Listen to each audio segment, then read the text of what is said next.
players use promo code FREE100 on sign-up to start your $100 bonus. With TwinSpires.com, you can bet on horse racing. Get the TwinSpires.com app to receive special offers and the most up-to-date information. Terms and conditions apply. Void where prohibited. Please wager responsibly.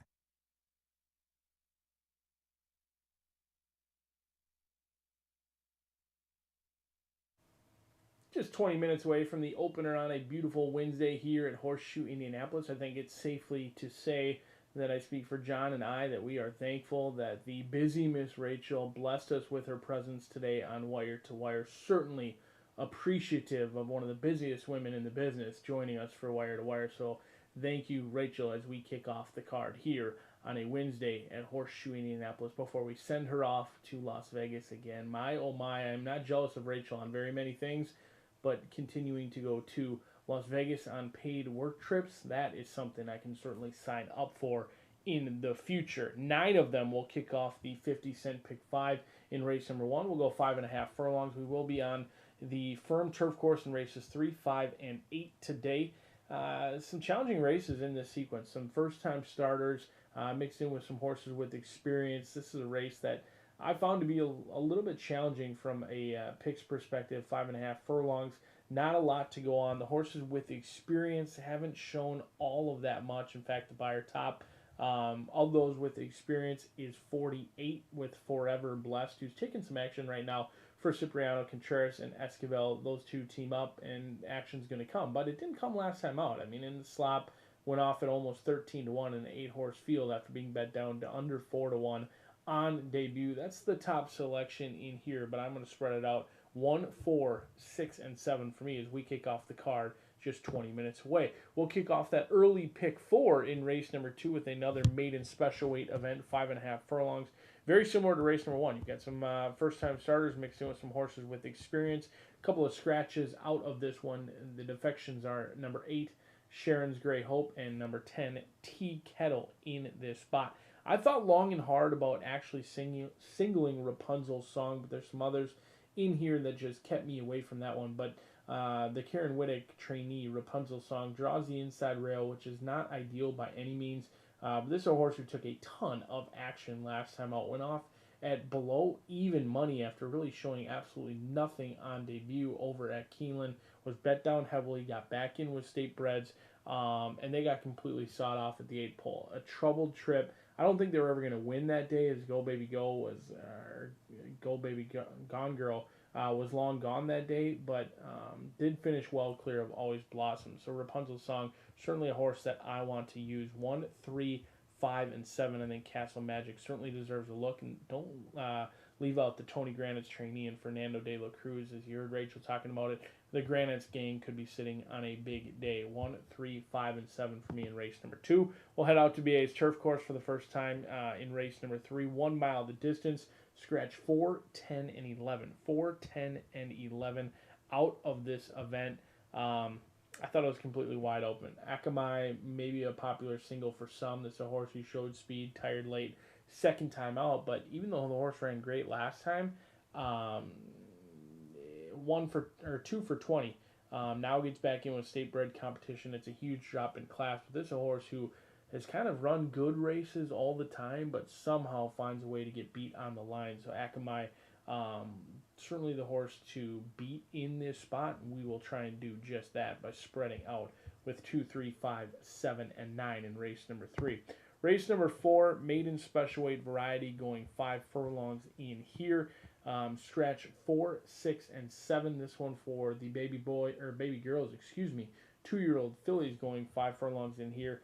I like the experience of April Clover over a lot of this field, but I did note that Kyle Caramori, along with George Sharp, had entered in 2. They had both Affectionate at 12-1 and Sugarcoat at 15-1, and they keep the more expensive of those 2 fillies in this race. A $75,000 purchase.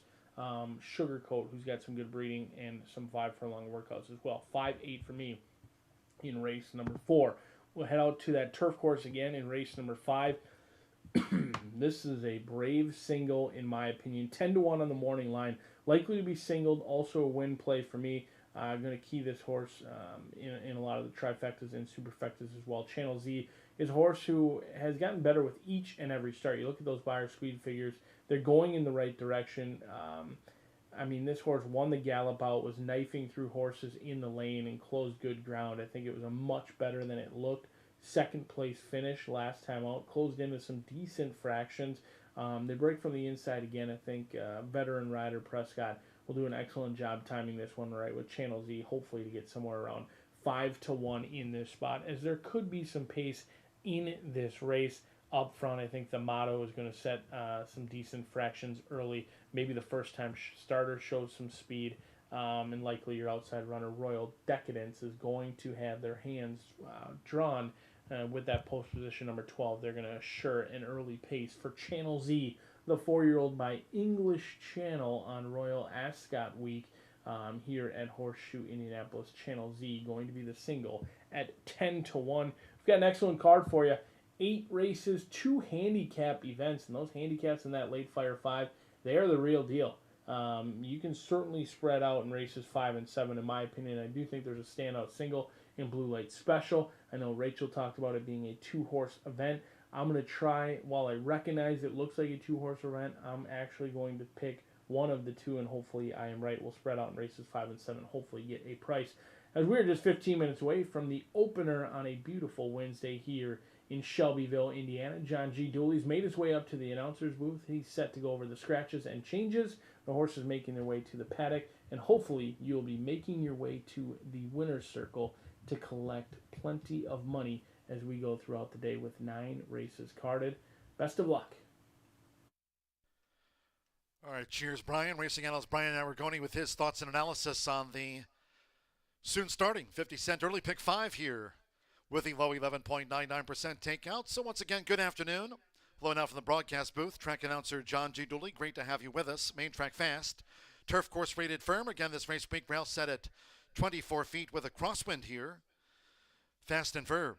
9 races on tap. Let's take a look at the changes and corrections on today's racing program. Start of the aforementioned 50-cent early pick 5 with a maiden sprint. Top of the card, no changes. First of the day, all 9 run. Starts the 50-cent early pick 5.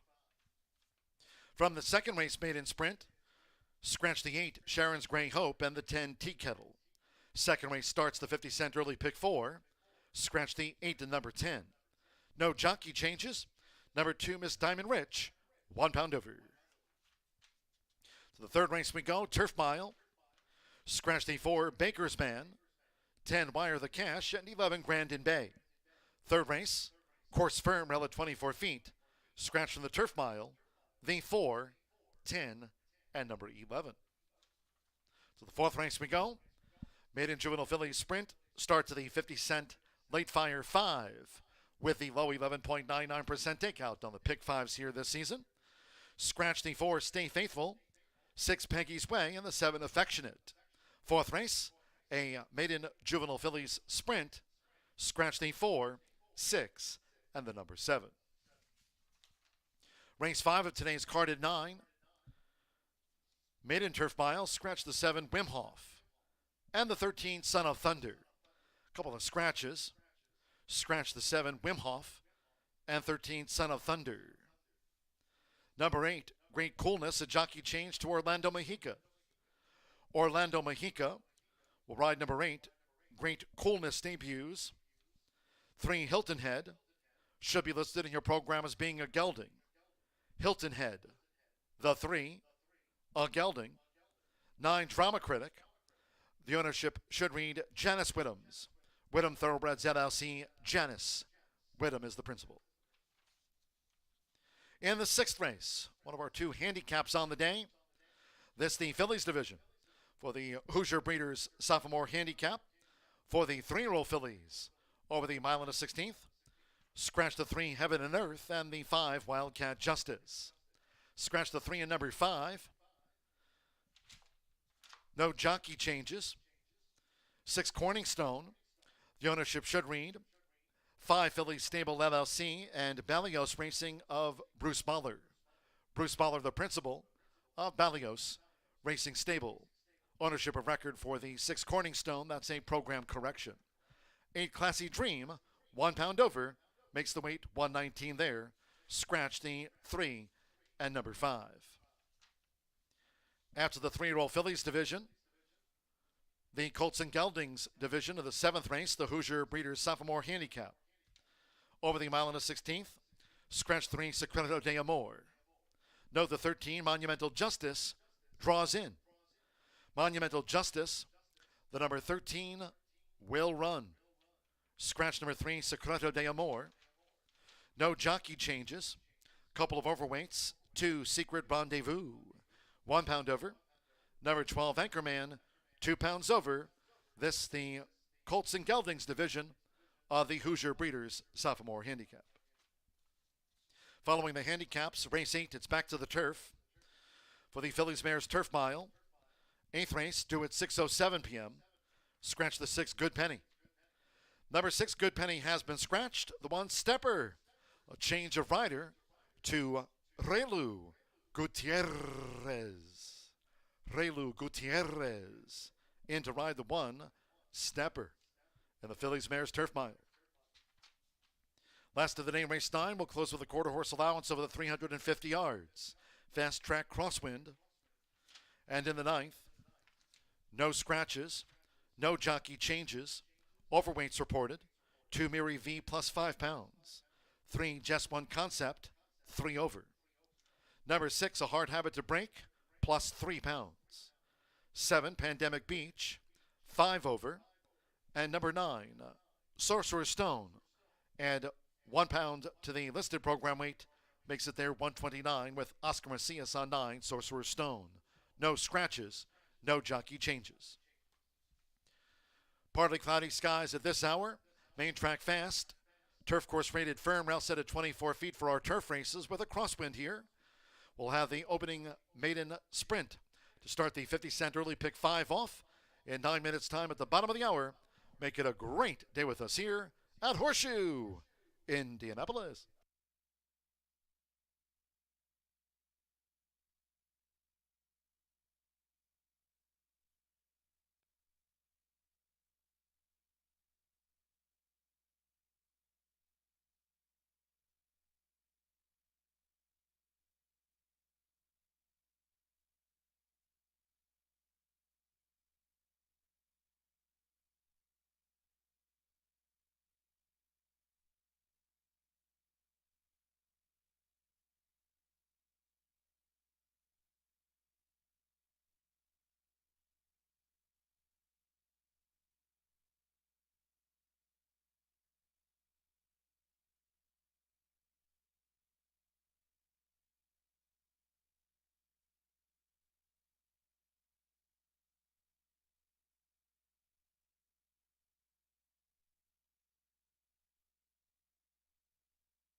The horses called postword for the first of the day. Starting with a maiden 3-year-old filly sprint over the 5.5 furlongs, a field of 9. All 9 run. No changes here at the top of the card. No changes. Exacta, trifecta, superfecta. Double pick 3 starts at a 50-cent early pick 5, low 11.99% takeout. Main track fast, as noted. Turf course firm, around the 24 feet, fast and firm. Now 4 minutes to post time for this maiden 3-year-old filly sprint. Early pick 5 start. 4 minutes to get a bet on.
Two minutes to post time. 2 minutes.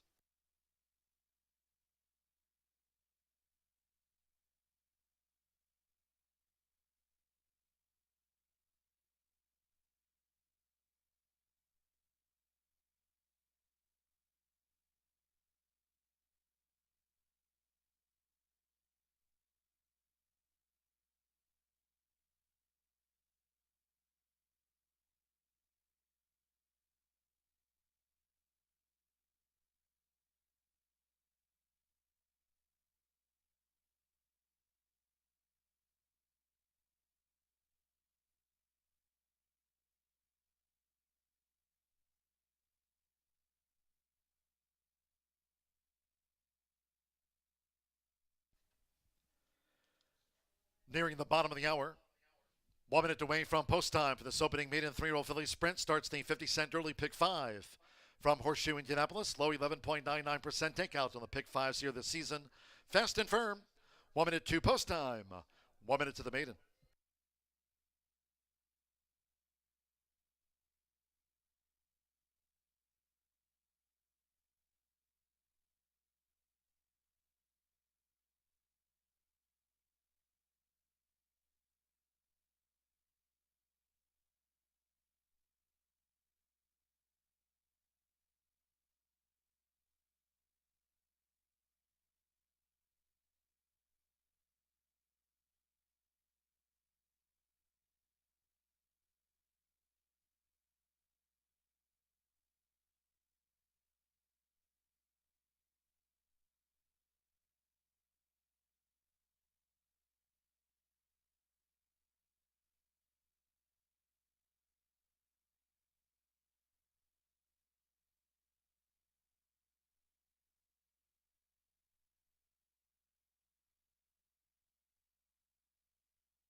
The horses are approaching the starting gate.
Air Horse 1 drone view.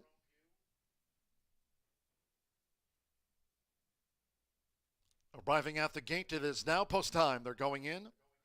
Rodney Prescott with Lucky Linda W. The first filly loaded. There's Lucky Linda W. in the yellow silks. Alice Beckman may be right. Debuts has the rail draw. Maybe right joins Lucky Linda W. We're loading up. Eddie Perez with Saharan Fleece drew 5. Here's the sky view. Fernando de la Cruz with Desired Legacy has the Black House silks on. Manny Esquivel with Forever Blessed went in well. McKenna Anderson with CV Scenic Legacy. Forever Blessed a 2-1 favorite. Simmer Bermudez with Salty Sue. Now CV Scenic Legacy coming up. Hannah Leahy with 6J Starlet at 5.5 furlongs. Forever Blessed a 2-1 favorite. One more, Walter Rodriguez with Beautiful Blossom. Fast and Firm, a couple of handicaps for today's 9-race card. Should be a good one. First of the day, they're in the game. Running at Horseshoe Indianapolis. 6J Starlet was a bit slow to go. Desired Legacy broke quick. There's the first-time starter, Maybe Right, who's come dashing out now for Alice Beckman to vie for the lead with Desired Legacy. And CV Scenic Legacy in the orange cap is right there with Desired Legacy as they dash toward the far turn. Salty Sue is right with them. Maybe Right broke sharp, now running in fourth. Beautiful Blossom and the Gold is fifth at the 3.5. Then it's a break of 3 more to 6J Starlet, who's racing wide. Then toward the rail in the yellow silks. Lucky Linda W. Forever Blessed is running second to last. And Saharan Fleece trails here in the Wednesday opener. 22.82 for the lead part. Here's the quarter pole. It's CV Scenic Legacy, Salty Sue in the blue blinkers, and with the rail, Desired Legacy. Then 6J Starlet as these maiden 3-year-old fillies turn for home in Windy Indy. The half mile in 47.11 seconds. It's CV Scenic Legacy, Desired Legacy, and charging. Here's Forever Blessed, who's rattling home for Manny Esquivel. Toward the inside, 6J Starlet with a late game, too. Forever Blessed, CV Scenic Legacy. Forever Blessed, CV Scenic Legacy. Photo finish. 6J Starlet third. Lucky Linda W. was fourth. CV Scenic Legacy dug in for McKenna Anderson. Forever Blessed was right there alongside in a close call.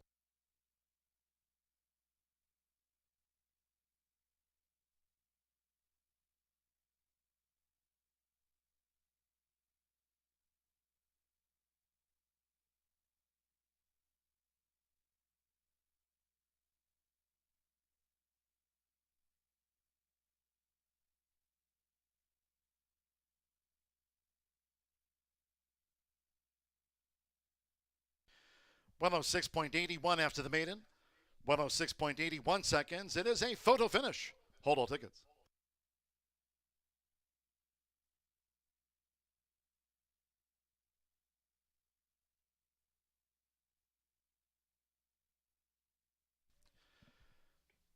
Result of the photograph. First, number 4, CV Scenic Legacy at 5-2.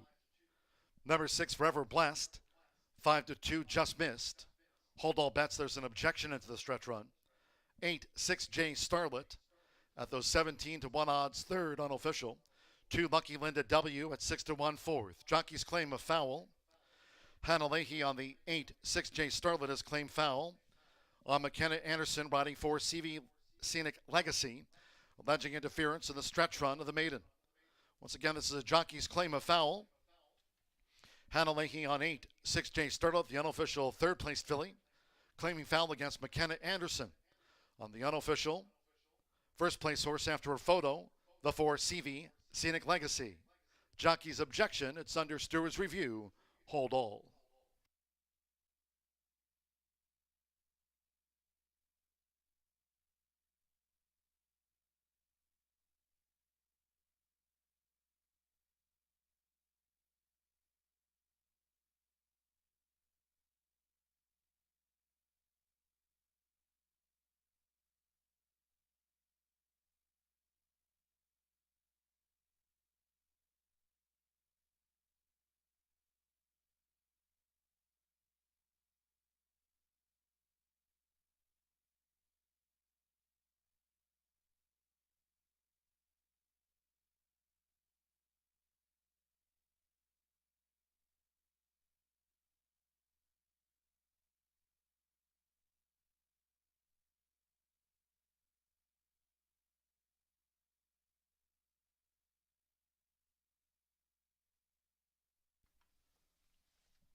The stewards looking at this point in the running of the maiden 3-year-old filly sprint. The 4 CV Scenic Legacy in the orange cap. 8 6J Starlet in the sky blue silks with a blue cap. The rider of 8 6J Starlet, Hannah Leahy, has claimed foul. Alleging interference by McKenna Anderson on the 4 CV Scenic Legacy. Alleging interference there in the upper stretch of the maiden filly sprint.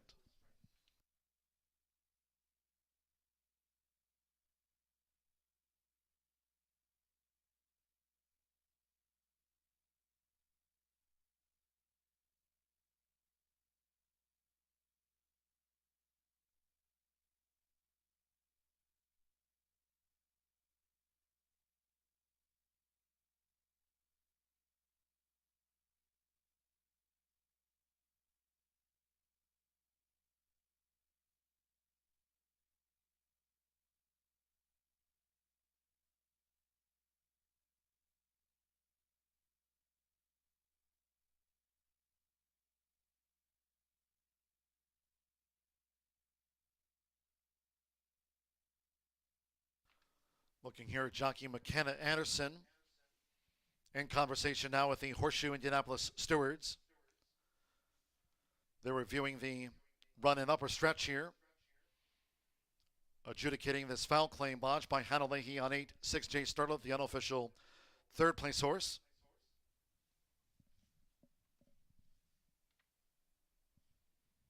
Stand by for the steward's decision with regard to the objection.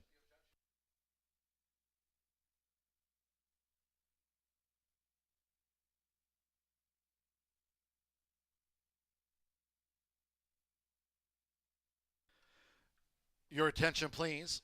The objection has been upheld. There's been a disqualification. Number 4, CV Scenic Legacy will be disqualified from first and placed third for coming in, hampering the progress of the 8 6J Starlet in upper stretch. There will be a disqualification. Once again, the jockey's objection has been upheld by the Horseshoe Indianapolis stewards. They've made a disqualification. 4 CV Scenic Legacy disqualified from first and will be placed third for coming in, causing interference with the 8 6J Starlet soon after straightening away. With the disqualification, the 6 Forever Blessed placed first. 8 6J Starlet placed second. Number 4 CV Scenic Legacy disqualified from first and placed third. 2 Lucky Linda W was fourth. In the high bar real estate winner's circle, the 6 Forever Blessed with Manny Esquivel. Forever Blessed put up to first. 3-year-old Dark Bear Brown filly by El Nawi. And the red blend by Midnight Loot, bred in Indiana by David Rodriguez. Cipriano Contreras trains for the Breeders' Victory Stables LLC. Third time was the charm for Forever Blessed at 5-2.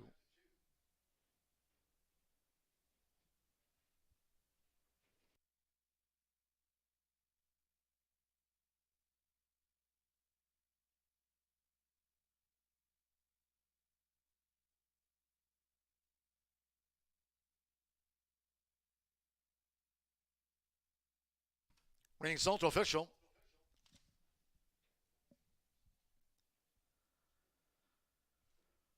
The 6-8 exacta. There was a photo finish for win, and then the stewards made the disqualification after the jockey's objection was upheld by the stewards. It's a 6-8 exacta, $105.60. 50-cent trifecta with CV Scenic Legacy disqualified from first and placed third, 6-8-4. 50-cent trifecta, 102.80. Lucky Linda W. fourth, 10-cent superfecta, 6-8-4-2, paid $56.74. All 9 ran 106.81 after the maiden 3-year-old filly sprint, 106.81. Second race maiden sprint, scratch 8, Sharon's Grey Hope and 10 Tea Kettle. Scratch 8 and 10, no rider changes, 2 Miss Diamond Rich a pound over. Exacta, trifecta, superfecta, double pick 3 and start to the 50-cent early pick 4, fast and firm. Post time will now be in 22 minutes, revised post time. Second race maiden, scheduled now at 3:06. In all cases, please do make your selections and Horseshoe Indianapolis wagers early. Thank you. Coming up in just a moment or two will be the race replay of the maiden 3-year-old filly sprint. Hope you had a bet on Forever Blessed, placed first.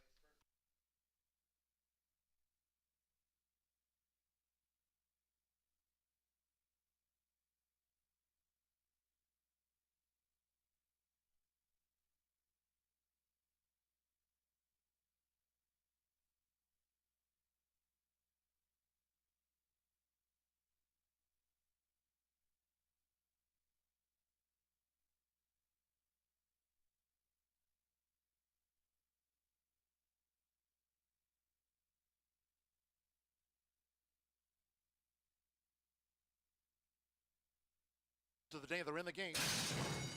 Boy, running at Horseshoe Indianapolis. 6J Starlet was a bit slow to go. Desired Legacy broke quick. There's the first-time starter, Maybe Right, who's come dashing out now for Alice Beckman to vie for the lead with Desired Legacy. And CV Scenic Legacy in the orange cap is right there with Desired Legacy as they dash toward the far turn. Salty Sue is right with them. Maybe Right broke sharp, now running in fourth. Beautiful Blossom in the gold is fifth at the 3.5.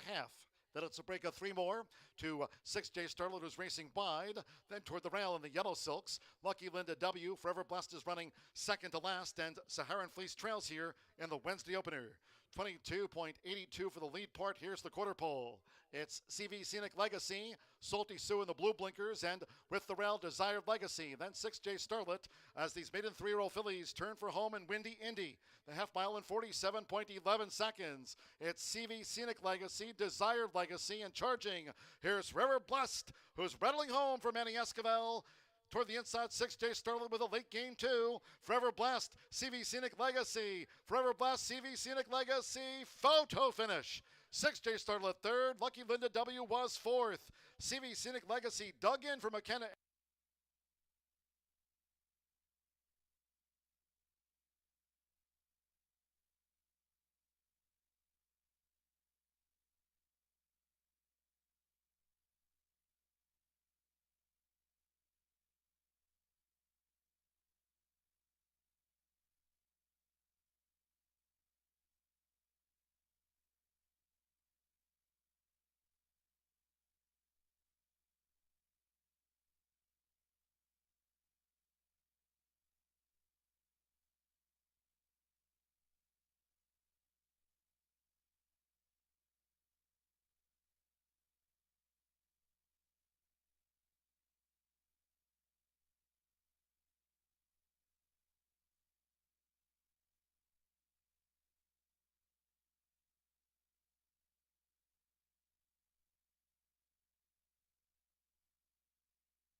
A lot happening in the opener here at Horseshoe Indianapolis. An objection, a disqualification, and certainly a playback from post position number 8. Off slowly, checked in the lane. That horse had a troubled trip. If you back that one at 17 to 1, I believe it was, come back just a few weeks from now and you can settle for 6 to 5. 9 minutes away from race number 2, we'll kick off that 50-cent pick 4. Just a couple of minutes away. Do scratch numbers 8 and 10. 8 and 10 come out of this event. Rapunzel's Song is a horse who's ice cold on the board right now, but based on the wheel pace, I think this horse is going to take some action as we get a little bit closer to the starting gates. As if you look at those daily double payouts, and oftentimes those are the best indicators of what the final odds may be. I'd much prefer to follow the pick 3 or double wheel pays to determine a horse's odds versus the morning line. And Rapunzel's Song and the 7, who are currently 5 to 1 versus 4 to 5 respectively, are essentially paying the same for that early daily double. And Rapunzel's Song is a horse who went off favorite at 4 to 5 just a few weeks ago. This is a horse who was bet heavily that day, kind of tracked in a perfect spot in the 2 path just off the front runner, but then got completely sawed off at the 8th pole. I don't think they're ever going to win that day, but certainly did much better than Always Blossom, who on paper only lost by 2.5 lengths, but Rapunzel's Song was the much more impressive of the two in that race. 5 to 1, unfortunately, draws the rail for a 3-year-old filly, but $120,000 purchase in here. We'll see if this good-looking sort can get to the winner's circle today to get her picture taken. 5 to 1. I am a believer. The 3 is Castle Magic. Experience in here, but all that experience has yet to yield a winning result. 0 for 6 with 4 second-place finishes. That is certainly a pesky statistic to try and overcome. Anytime a horse continues to settle for second, that's usually a problem. But Castle Magic, who I do have in the second slot, is a horse who was fighting unwillingly in the lane. I don't think there was any hang in either of those second-place finishes, at least this year. She's been trying hard each and every time. She's been digging down. She gallops out well. I don't think this is really a hanging situation. I think this is a horse who's been trying, just losing to some good ones in here. And so Castle Magic, a horse who can absolutely win this race despite 5 of 6 finishing second or third so far in the career. Castle Magic bound to break through, and we'll see if it's today. 3 to 1 on the board. The first time starter in here is taking some action for Tony Grannis. Fernando de la Cruz has been working out consistently. Tony Grannis does a great job with first time starters. The 3-year-old filly by Tapazar is out at Madame, who was 6 for 14. Certainly win happy, but she didn't make all that much money despite the 6 victories, $35,000 in earnings for Scott Becker so far. She's had 3 foals to race. One of them has gone on to win for Tony Grannis, Signature Street, who actually probably prefers the turf and maybe a little bit longer. So we'll see if Signature Call is ready to rock and roll at first asking today. Does get Lasix, but ultimately may want a little bit further and may want a little bit greener pastures for Signature Call. But taking some action off that 8 to 1 morning line is the firster in here. But I'm going to try Rapunzel's Song. We'll see if we can get those locks to the winner's circle in here. 4 to 1, already getting a little bit closer to your current favorite in Mystify Doll for Chris Davis and Lopez. They're taking a ton of action. The Cali shipper trying to get the Indiana money, but we'll see if the locals can hold off that flare in here from Mystify Doll, who's taking all of the action. But an interesting betting board. A field of 8 will go out for race number 2, which kicks off today's 50-cent pick 4. Best of luck.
4 horses stepping onto the track now for the second race.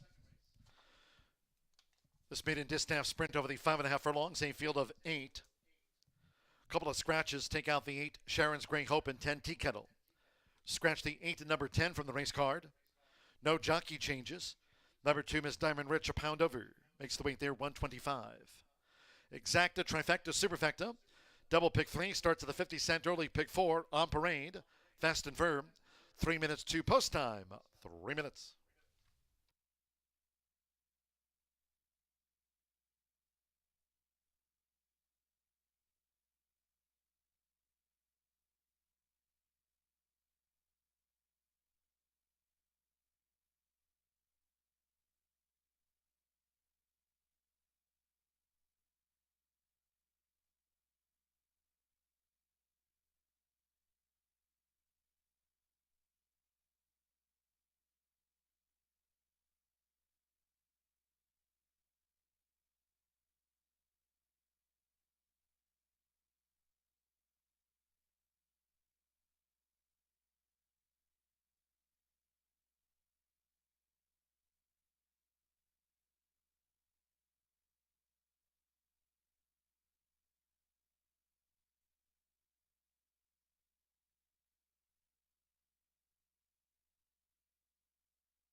Post time in 2 minutes.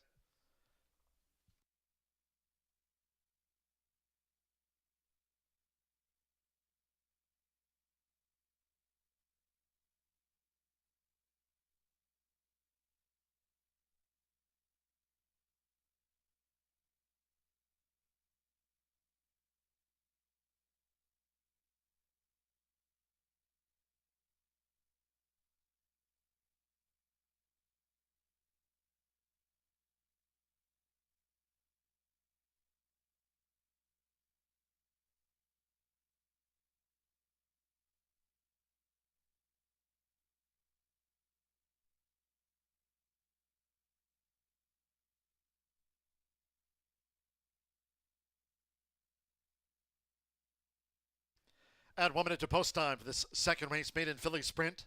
Starts the 50-cent early pick 4. You have 1 minute.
The horses are approaching the starting gate.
The horses have reached the starting gate.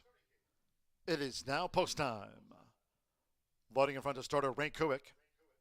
Orlando Mexico with Rapunzel Song. Fernando de la Cruz, signature call going in. Cesar Esquina with Miss Diamond Ridge. Now Alberto Burgos with Icy Angel.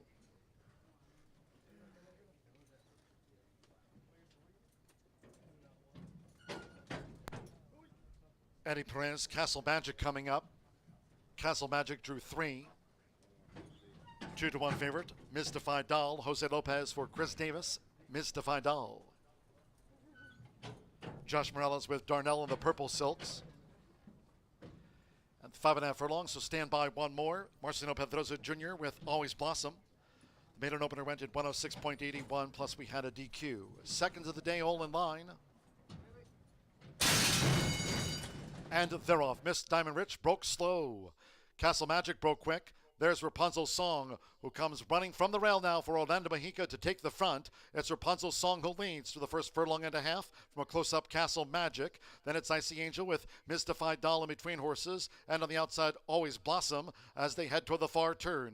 Signature Call is next in 6th. Then comes Darnell, while Miss Diamond Rich at 69-1 odds trails the maiden filly sprint. The quarter 22.70 seconds. They roll to 3 furlongs from home. It's Rapunzel Song. Rapunzel Song leads at the inside from Castle Magic, looking to get on terms. Always Blossom has rallied up into 3rd from Icy Angel. Signature Call on the far outside. Then toward the inside is Mystified Doll, who straightens away in 4th or 5th. Miss Diamond Rich on the far outside, and Darnell comes up the rail. They're into the stretch. It's Castle Magic. Castle Magic has charged to take the lead. Here comes Mystified Doll, switched out and gaining. Rapunzel Song led, but has dropped back. Darnell at the rail. Signature Call on the far outside. They come past the 16th with Eddie Perez. It's Castle Magic holds Mystified Doll. Castle Magic has scored the winning run by a length to Mystified Doll. Darnell 3rd and Signature Call finished 4th.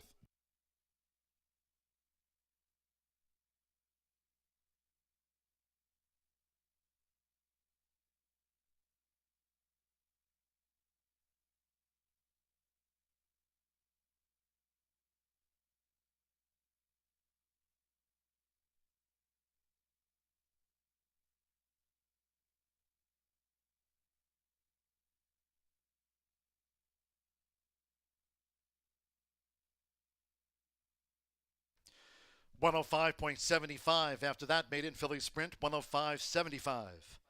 The opener went in 106.81. 3.745 the run order after race 2. First number 3, Castle Magic at 2-1. 7, Mystified Doll, 2-1 second. The 4, Darnell at 28-1 odds 3rd. Number 5, Signature Call at 9-2, the 4th filly home after the maiden. 3.745, hold all bets until official. Eddie Perez, Bob Gorham, they team again. The Palace Malice filly for Marion Gorham. Castle Magic gets off the mark in her 7th run. 2-1 takes out the maiden filly sprint 105.75. Castle Magic gets the dub.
The result of the second race is now official.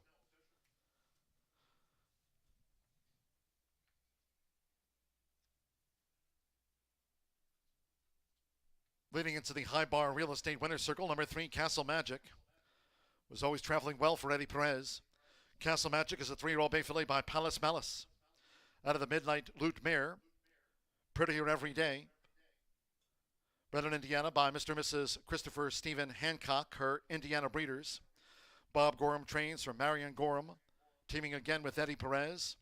Horseshoe Indianapolis congratulates the winning connections of Castle Magic out to the maiden ranks in 105.75. Results in 2-1. Joint favorite was Castle Magic. 3-7 exact of the two favorites, 27.60. 50-cent trifecta, 3-7-4, $53.05. 6-3 the opening double after the maiden sprints. Forever Blessed to Castle Magic, double 20.60 and with signature call 4th. 10-cent superfecta, 3-7-4-5, paid $52.40. 8 ran, 105.75 after the maiden. We go to the third. The first of those today, carded for the turf course rated firm. Ran at 24 feet this race week. Thursday post time 2:10. Summer Saturdays at the Shoe. Horseshoe Hysteria here with Horses and Hoops on Saturday post time 5:30 p.m. We'll be joined by Dan Dockich and Jeremiah Johnson of the Pacers. Dan and JJ here for Horseshoe Hysteria. Horses and Hoops on Saturday evening. Third race Turf Mile, scratch 4, Baker's Band, 10 Wire the Cash, and 11 Grandin Bay. Scratch the 4, 10, and number 11. Exacta, trifecta, superfecta, double pick 3. Firm and fast, post time for the third race Turf Mile in 21 minutes, due off at 3:33.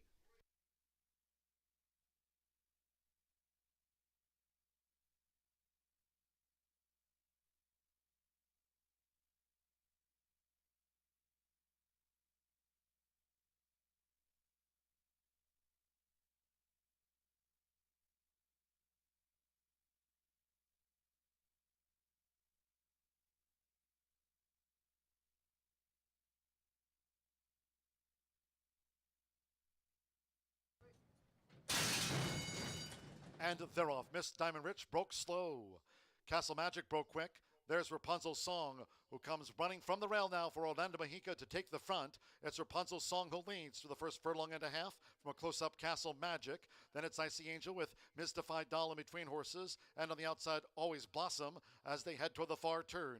Signature Call is next in 6th. Then comes Darnell, while Miss Diamond Rich at 69 to 1 odds trails the maiden filly sprint. The quarter 22.70 seconds. They roll to 3 furlongs from home. It's Rapunzel's Song. Rapunzel's Song leads at the inside from Castle Magic, looking to get on terms. Always Blossom has rallied up into third from Icy Angel. Signature Call on the far outside. Then toward the inside is Mystified Doll, who straightens away in 4th or 5th. Miss Diamond Rich on the far outside, and Darnell comes up the rail. They're into the stretch. It's Castle Magic. Castle Magic has charged to take the lead. Here comes Mystified Doll, switched out and gaining. Rapunzel Song led, but has dropped back. Darnell at the rail. Signature Call on the far outside. They come past the 16th with Eddie Perez. It's Castle Magic holds Mystified Doll. Castle Magic has scored the winning run by a length to Mystified Doll. Darnell third and Signature Call finished 4th.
Well, good afternoon once again on a beautiful one here at Horseshoe Indianapolis. Great to have you with us. Track announcer John G. Dooley with today's edition of Dooley's Data. We are fast and firm, and as part of our 9-race card, we've got a couple of handicap races to look forward to. 2 premier races as part of our racing program here at Horseshoe Indianapolis, again on a fast track, both at a mile and a 16th.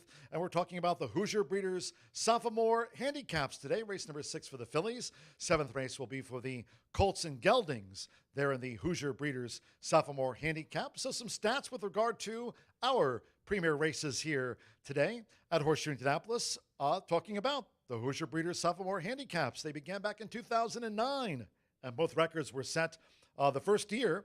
Trust in 7 won that filly division in 143.40, and Hoosier Kingdom took out the Colts and Geldings in 142.60 when those premier races for the Hoosier Breeders Sophomore Handicap began back in 2009. Between the two divisions, Mike Lauer has won 7 of them, 4 for the fillies and 3 for the Colts and Geldings. Jockey-wise, Fernando de la Cruz, by the way, Fernando having a terrific meet. He had a couple of wins for Team Peru in last Saturday's World Jockey Challenge here. Fernando de la Cruz has won the filly division 4 times and the Colts and Gelding division twice. And last year's winner in the filly division was Clymer, who went on to win the 2023 Indiana Horse of the Year honors. So really looking forward to 2 important races for the state breds here today. The fillies first in the 6th race, the Colts and Geldings division of the Hoosier Breeders Sophomore Handicap. A couple of premier races, part of a 9-race program on a beautiful day here at Horseshoe Indianapolis. And we are fast and firm.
"11 minutes to the 3rd race here at Horseshoe Indianapolis. We have an Indiana bred allowance. This is for 3-year-olds and up, 1 mile on the grass. The 4 Baker's Man is out of this field, as well as the MTOs. They're going to go a mile on the grass in this race, and I decided to go with the 7 here, Bass Coat. I thought it was going to be a little bit better odds with the scratch, though, bet down to 7-2 right now. And this one has Michael Michel aboard. I got to interview her last year. She was really excited about coming over from France and getting to ride on the turf, and she really said she really loves turf. She's ridden a few times here over the meet, and she's riding today for Mike and Penny Lauer, who have this 4-year-old gelding trying the turf again. Now, he has in the past, don't get me wrong, but I think, honestly, when you really look at just the recent PPs that are in her program here, does not like the dry dirt. That ran well on the slop routing, won by 6, broke the maiden by over 6 lengths. That was last year. And then tried a mile and a 16th on the grass and ended up a 2nd, and then hasn't done much since then. They finally find a mile turf race for him to get in, and he wins by over a length. He's on his toes in the paddock. He looks really good. And I think that he's going to like this turf course again. He's going the same distance, same mile, and man, did he come from the stars, closed from last by 10 lengths and got up to win in that race. So very impressive. I'm going to go next to the rail at 7-1 on the tote board. That is Silent Sonata. Our leading jockey, Marcelino Pedroza, is riding for Tony Granitz, and when Marcelino rides for Tony, they have won 2 of their last 3 mounts together. Back in the future, this one's put up a 77 at the distance, which is one of the best at this distance in the group. Hasn't happened for a while, but has been in claiming for 25, non-2. Some of these trips weren't exactly the best. Saved ground in a couple of them. I think a mile and a 16th is also too long. A couple of nice thirds at a mile and a mile and 40 at Tampa. I think he's going to be happy to get back here to Indiana. Needed maybe a tightener in that race. And then I'm going to go to the 3, Akamai. The 3 is 7-2 right now on the tote board. This has Rodney Prescott aboard for Rob Dobbs. This is another one that I think needed a race. Put up an 81 Brisnet speed figure last time out. That was at a mile and a 16th and an allowance, and now is going back down to a mile.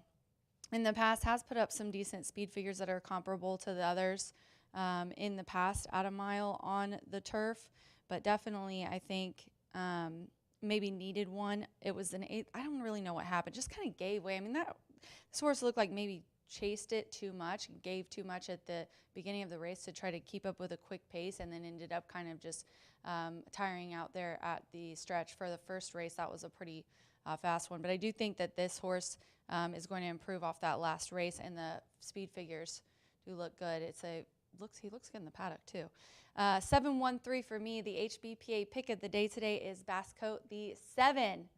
And we love the HBPA. They're committed to improving the lives of its members and their hardworking teams by providing numerous services on the backstretch. They also donate annually to Equine Aftercare and PDJF. They donated tens of thousands of dollars to Jockeys and Jeans event that is this weekend. I'm going to MC. And they also assist falling riders' career-ending injuries. Go to inhbpa.org for more details. 7 minutes race 3. Good luck.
The horses call postward now for the third race. The first of those today, Cardiff for the turf course rated firm rail at 24 feet here. Scratch the 4, Baker's Man. 10, Wire the Cash, and 11, Grandin Bay. A field of 8. Scratch again, numbers 4, 10, and 11. All have been withdrawn. Exacta, Trifecta, Superfecta. Double, the start of another rolling 50-cent pick 3. We are firm and fast. 4 minutes to post time. Due at 3:33. That's 4 minutes away.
Two minutes to post time. 2 minutes.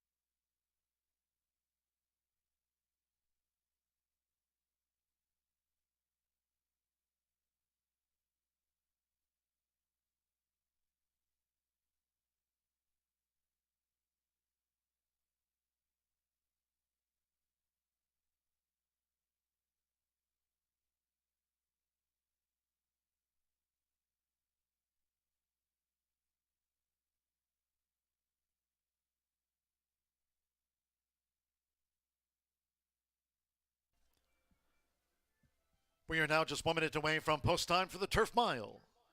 1 minute.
The horses are approaching the starting gate.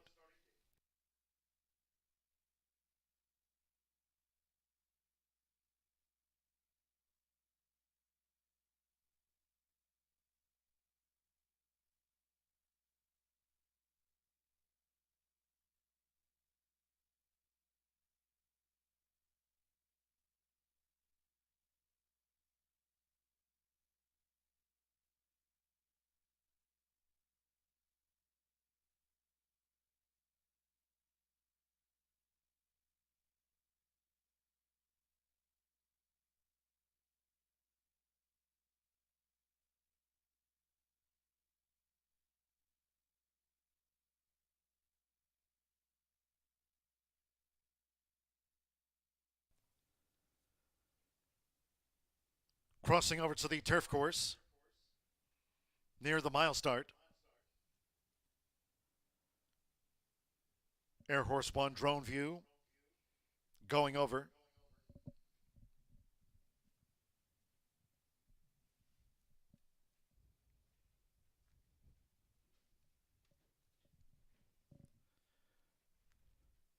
The horses have reached the starting gate. It is now post time. Loading, Josh Morales with Looking at Justice. Marcelino Pedroso Jr., Silent Sonata has the rail draw. Mikel Michel with Bass Coat and Joe Ramos Gold Digging Devil. Now Rodney Prescott, here comes Akamai. Akamai and Gold Digging Devil joint 2-1 favorites for the mile. Sean Parker with For Whom the Bell Toll. Samuel Bermudez with Mamala Kamala. White with the lime sleeves. Okay, stand by. One more for the mile. Gregory Romero with Indocumentado. Course here firm. Well, at 24 feet, there is a crosswind in the game. And they're off. Akamai going out toward the front for Rodney Prescott. Silent Sonata, Gold Digging Devil, Mamala Kamala bid rank and taken back. For Whom the Bell Toll starts an early bid. Looking at Justice in the red cap and yellow jacket is also up close as they head toward the first turn. It's Akamai and on the outside, For Whom the Bell Toll, the two. Looking at Justice as third close up, and they have 6 furlongs to go. And Documentado is up into fourth, then Gold Digging Devil in fifth. Mamala Kamala is racing in sixth. Then comes Silent Sonata, and with Mikel Michel settled, Bascoat has drifted back to last. 24.17 for the lead part, and it's Akamai. Akamai just leads the turf mile from a close-up For Whom the Bell Toll. Past the half mile. Looking at Justice. The red and yellow continues to gallop along in third. Then it's a break of 5 more to Indocumentado in fourth. Gold Digging Devil rides the rail for Joe Ramos. Mamala Kamala follows that. Then Silent Sonata and Bascoat remains the back marker. Half mile in 49.18 seconds. They round the far turn. It's Akamai who continues the target here for Rodney Prescott. Akamai out in front as they come past the quarter pole. For Whom the Bell Toll. Here come bids.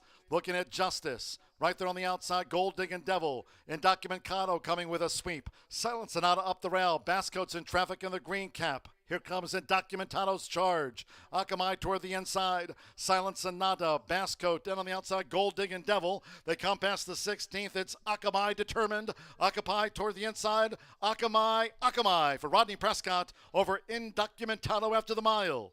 Silent Sonata was next from Bascoat, Gold Digging Devil.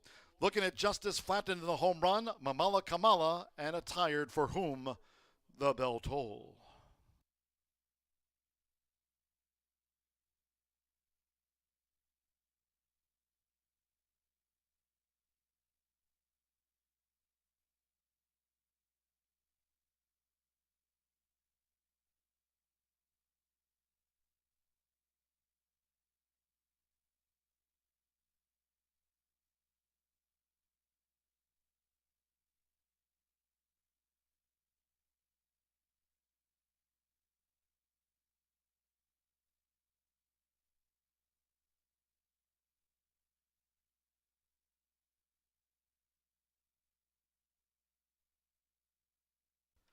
.138.63 after the turf mile. Result in 39173 Akamai. And Eva Money first. 9 Indocumentado. 44 to 1 second, 1 Silent Sonata. 7 to 1 third, and 7 Basscoat. Those 8 to 1 odds fourth. All-time leading jockey here and 3-time champion is Rodney Prescott. Takes the Son of Strong Mandate, Akamai, wire to wire.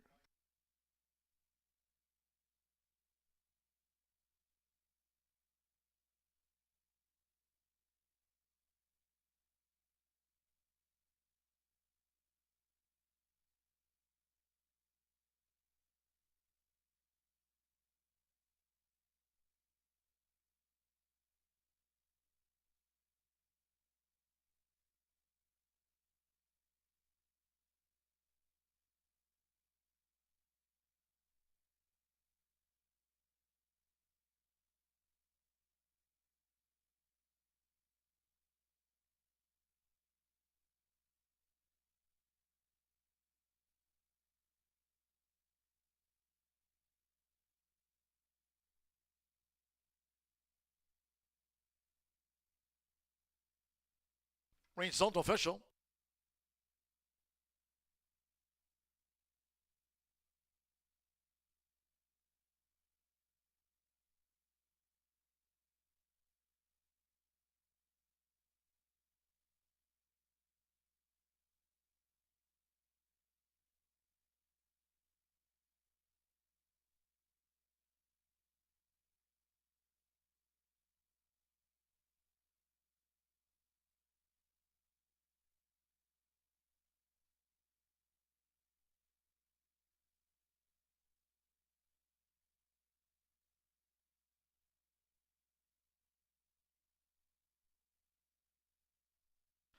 Returning to the high bar real estate winner circle is the 3 Akamai with Rodney Prescott.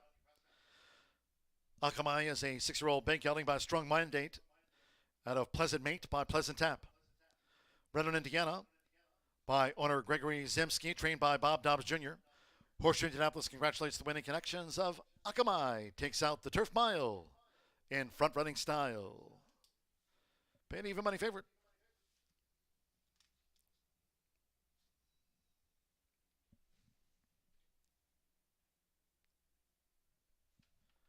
The 3-9 exacta returned $85.40. 50-cent trifecta, 391, $72.15. 3 and 3 double paid $13.80.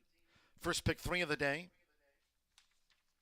Here it comes, $19.40. First pick 3. And with Bass Code 4th, the 10-cent superfecta, 3917 returned $50.42. In the Turf Mile, the 4, 10, and 11 were the non-runners. Favorite first, Akamai. And 8 ran. 21 minutes away, 4th race maiden sprint. Scratch 4, Stay Faithful. 6, Peggy's Way, and 7, Affectionate. Scratch from the maiden juvenile fillies sprint, the 4, 6, and number 7. Exacta, trifecta, superfecta, double pick 3 and start to the 50-cent late fire 5. Low 11.99% takeout on the pick 5s here this season, as we've noted, and we are fast and firm. Post time for the maiden juvenile fillies sprint. 20 minutes away at 4:04.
In the game. And they're off. Akamai going out toward the front for Rodney Prescott. Silent Sonata, Gold Diggin' Devil, Mamala Kamala, bid rank and taken back. For Whom the Bell Tolls starts an early bid. Looking at Justice in the Red Cap and Yellow Jacket is also up close as they head toward the first turn. It's Akamai and on the outside, For Whom the Bell Toll, the two. Looking at Justice's third close up, and they have 6 furlongs to go. And Documentado is up into fourth, then Gold Diggin' Devil in fifth. Mamala Kamala is racing in sixth. Then comes Silent Sonata, and with Mikhail Michel settled, Bascote has drifted back to last. 24.17 for the lead part, and it's Akamai. Akamai just leads the turf mile from a close-up For Whom the Bell Toll. Past the half mile. Looking at Justice, the red and yellow continues to gallop along in third. Then it's a break of 5 more to Indocumentado in fourth. Gold Diggin' Devil rides the rail for Joe Ramos. Mamala Kamala follows that. Then Silent Sonata and Bascote remains the back marker. Half mile in 49.18 seconds. They round the far turn. It's Akamai who continues the target here for Rodney Prescott. Akamai out in front as they come past the quarter pole, For Whom the Bell Toll. Here come bids, looking at Justice. Right there on the outside, Gold Diggin' Devil. Indocumentado coming with a sweep. Silent Sonata up the rail. Bascote's in traffic in the green cap. Here comes Indocumentato's charge. Akamai toward the inside. Silent Sonata, Bascote. Then on the outside, Gold Diggin' Devil. They come past the 16th. It's Akamai determined. Akamai toward the inside. Akamai for Rodney Prescott over Indocumentado after the mile. Silent Sonata was next from Bascote. Gold Diggin'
favorite holds off a long shot on the turf as a determined winner in race number 3. We'll head out back to the main track in here for 2-year-old baby girls, many of them debuting for the first time, some of them with experience, 9 minutes away from race number 4 as we kick off that late fire 5.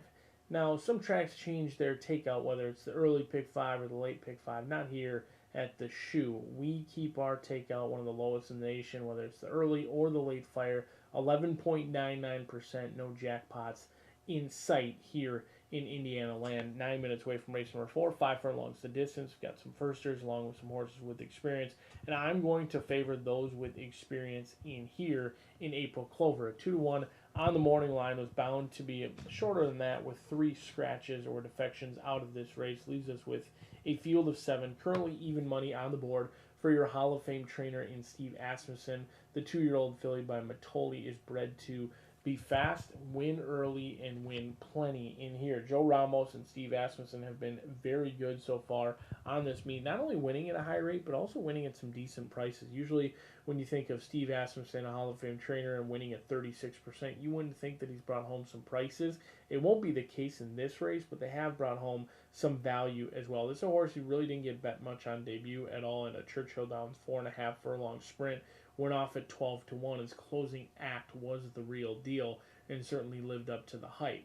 Now, after that, came back at even money here, showed speed, tired late behind Crown Imperial, who ran very professionally that day. I thought April Clover ran very well, and if they go 22 flat again, they can easily be clear in this spot, and that's where I want to be with a 2-year-old filly. Is oftentimes younger horses, they're not all that accustomed or professional in their racing careers, so they don't oftentimes like to pass one another. So if you do get the lead, you can usually get the win, and that's the hope with April Clover. But Sugarcoat may have something to say about this.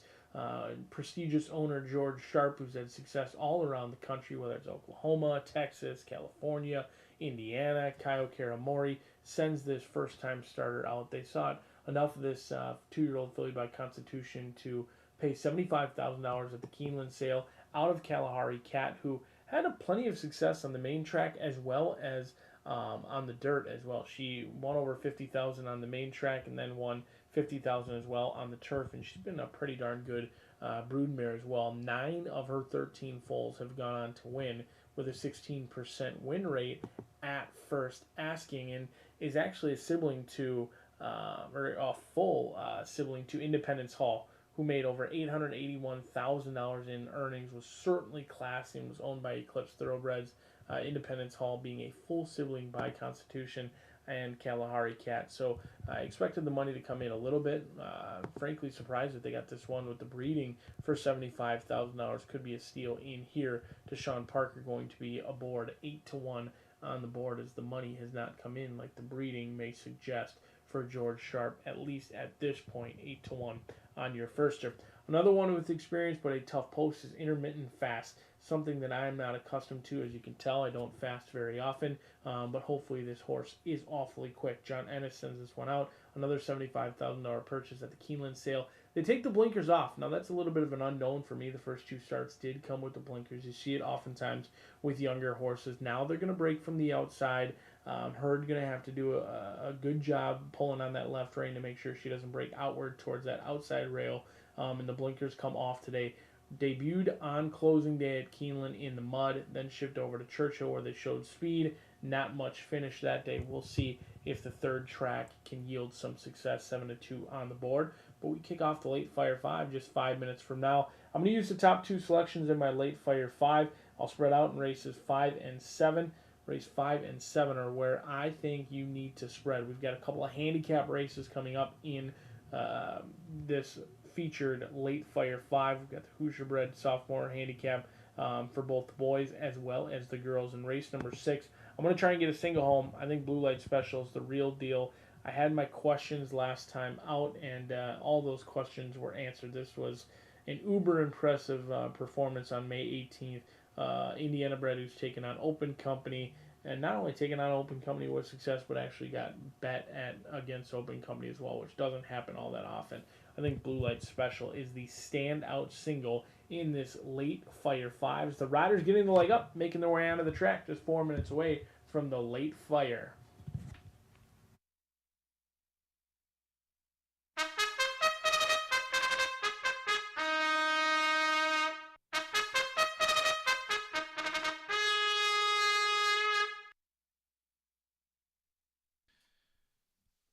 last of them stepping onto the track now for the fourth race. This maiden juvenile filly sprint over the 5 furlongs. Infield is 7. Scratch the 4, Stay Faithful. 6, Peggy's Way, and 7, Affectionate. Scratch the 4, 6, and number 7. Race 4 features Exacta, Trifecta, Superfecta, Double Pick 3, and starts at the 50-cent Late Fire 5, just covered by Brian Aragoni. Low 11.99% takeout on the Late Fire 5. Sunny, fast, and firm. 3 minutes to post time. 3 minutes.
Two minutes to post. 2 minutes.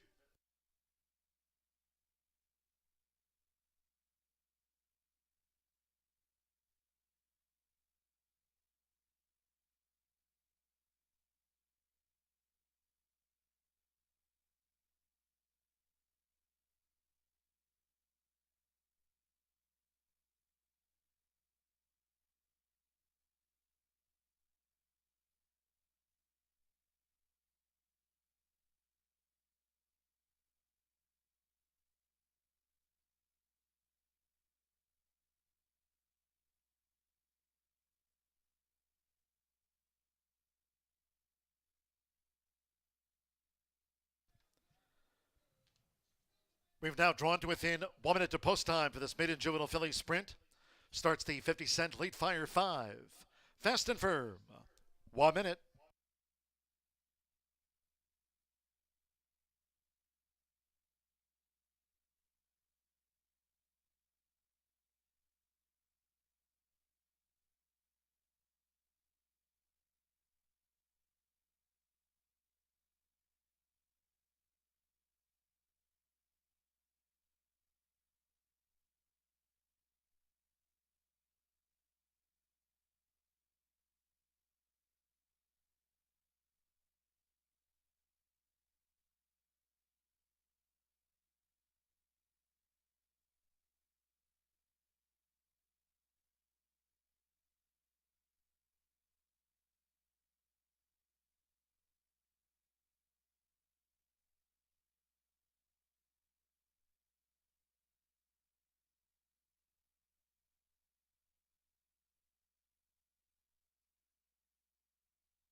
The horses are approaching the starting gate.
Arriving at the gate,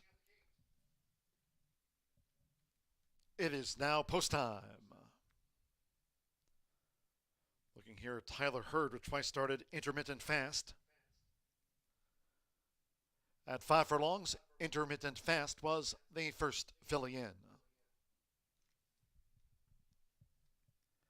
8-5 favorite, intermittent fast. 9-5 April Clover. 5-1 Aim Higher. And Sugarcoat debuts. Now Joe Ramos with April Clover joins intermittent fast. Connolly with designated.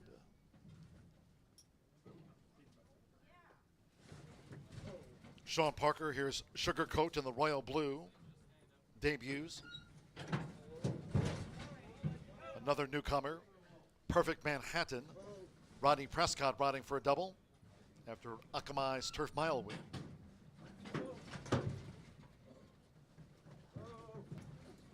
Fast and firm here, just a couple of them back. Here's the Sky View, Santos Sanjor with Aim Higher. Like designated, both for Michelle Elliott over the 5 furlongs. April Clover got fractious in the gate. She's now odds on, 4-5 on April Clover.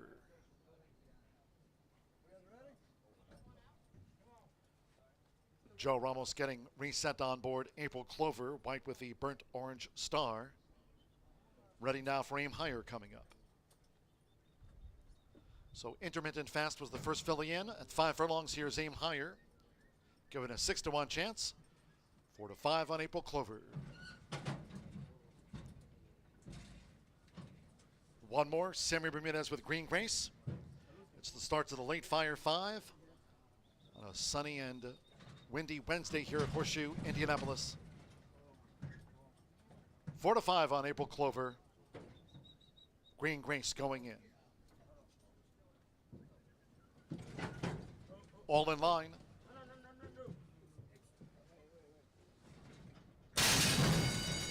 They're off, racing 5 furlongs, designated out to a lightning quick start.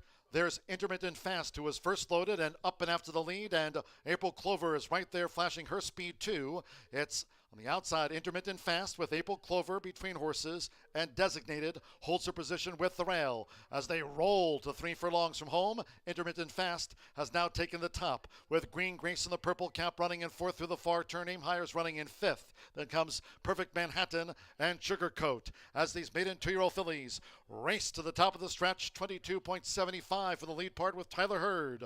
Intermittent fast spins them in. Intermittent fast leads by 3 to a charging April Clover. Aim Higher toward the inside. Green Grace, designated, Perfect Manhattan, and Sugarcoat trails. They're deep in the final furlong with the rail. It's intermittent fast, who has a 5-length margin from a fully extended April Clover. Intermittent fast was just that. Intermittent fast first by 7. April Clover was second. Designated came third. Perfect Manhattan, Green Grace, Aim Higher, Sugarcoat.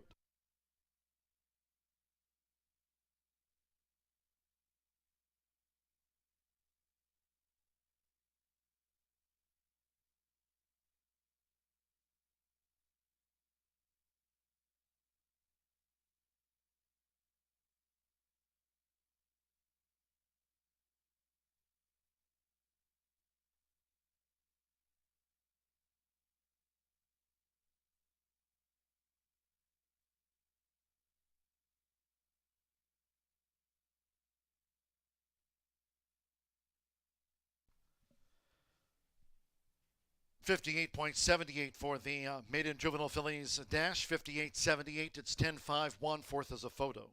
10 intermittent fast at 7-5 first. 5 April Clover at 6-5 could not reel intermittent fast in. 1 designated, 23-1 third. Stand by for the 4th from the judges here at the shoe. Starts at the late Fire 5, goes to the second choice at 7-5. Twice started intermittent fast. Tyler Hurd for John Ennis, daughter of Taprit. Third time was the charm for intermittent fast. Perfect Manhattan finished 4th.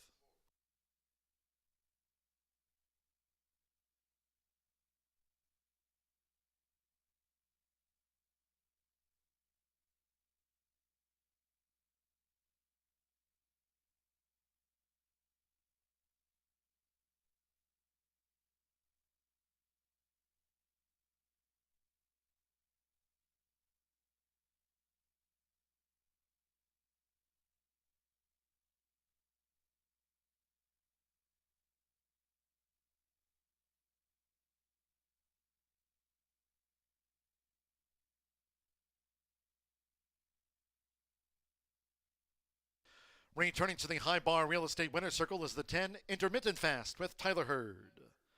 Intermittent Fast is a 2-year-old bay filly by Temperate. And a Lady Mocha by Tail of the Cat, bred in Kentucky by Seekidder. John Ennis trains for Salima Holdings LLC, Alan Greathouse, and Mark Arnold, her owners. It's official. Horseshoe Indianapolis congratulates the winning connections of Intermittent Fast. 10-5 exacta, $11.40. 50-cent trifecta, 10-5-1, paid $20.35. 3-10 double for $19.20. The pick 3 on races 2, 3, and 4. There it is, $11.75 for the 50-cent pick 3. $11.75, and with Perfect Manhattan fourth making her bow. 10-cent superfecta, 10-5-1-2, paid $15.24. 4, 6, and 7 were the non-runners. Favorite second.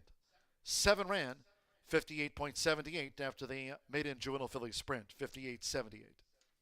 We go to the 5th of today's 9.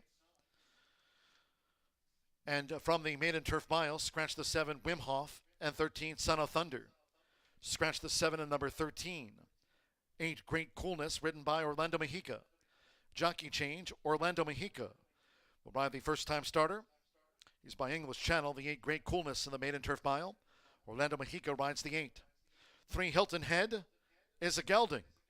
Number 3 Hilton Head has been gelded. 9 Drama Critic, the ownership Janice Whittam's. Whittam Thoroughbreds LLC, Janice Whittam the principal. That's an ownership correction. Exacta, trifecta, superfecta, double pick 3 and starts to the 50-cent late pick 4. Firm, fast, and 5th race post time. Maiden turf mile in 24 minutes, off at 4:38.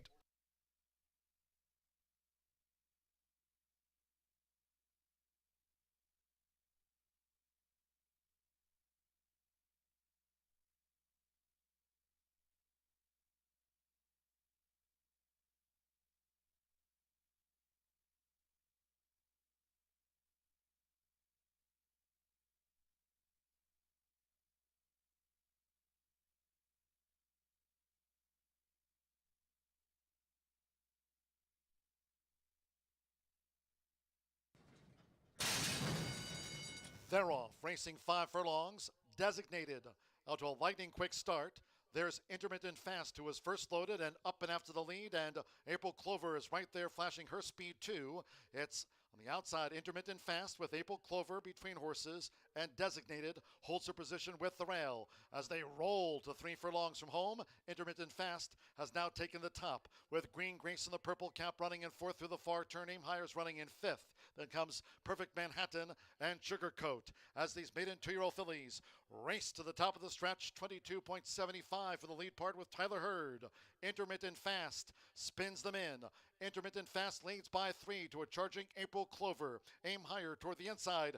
Green Grace, Designated, Perfect Manhattan, and Sugarcoat trails. They're deep in the final furlong with the rail. It's Intermittent Fast, who has a 5-length margin from a fully extended April Clover. Intermittent Fast was just that. Intermittent Fast first by 7. April Clover was second. Designated gained third. Perfect Manhattan.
Tequila Herradura. Extraordinary awaits.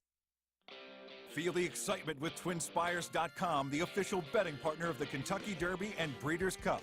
With TwinSpires.com, place legal wagers and watch live horse racing wherever you are on any device. Sign up, play, and win today. New players use promo code FREE100 on sign up to start your $100 bonus. With TwinSpires.com, you can bet on horse racing. Get the TwinSpires.com app to receive special offers and the most up-to-date information. Terms and conditions apply. Void where prohibited. Please wager responsibly.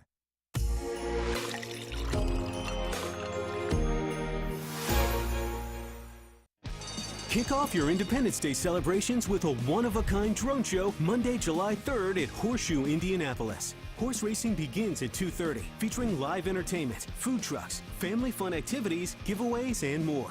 Indy's popular Endless Summer Band takes the main stage at 8:30 p.m. before 1,200 drones light up the sky at dusk. It's all happening Monday, July 3rd at Horseshoe Indianapolis. Visit our website for more info or find us on Twitter at HSIndy Racing.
Thirteen minutes to the fifth race here at Horseshoe Indianapolis. We have a 3-year-old and up maiden claiming for $30,000. They're going a mile on the grass. The 7 is out, and Orlando Mojica will ride the 8 as well as the 13, also eligible, being out, and the 3 is a gelding.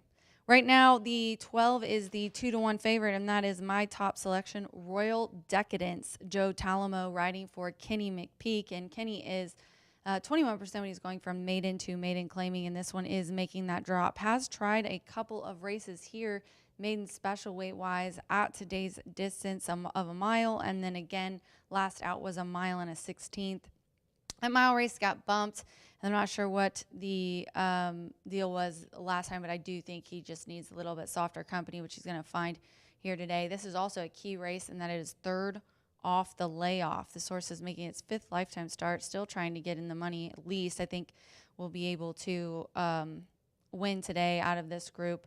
Also has some works at Keeneland that look really good, a couple of them since that race on June 10th and then June 15th. I'm going to go next to, so far outside, let's go far inside. 8-1.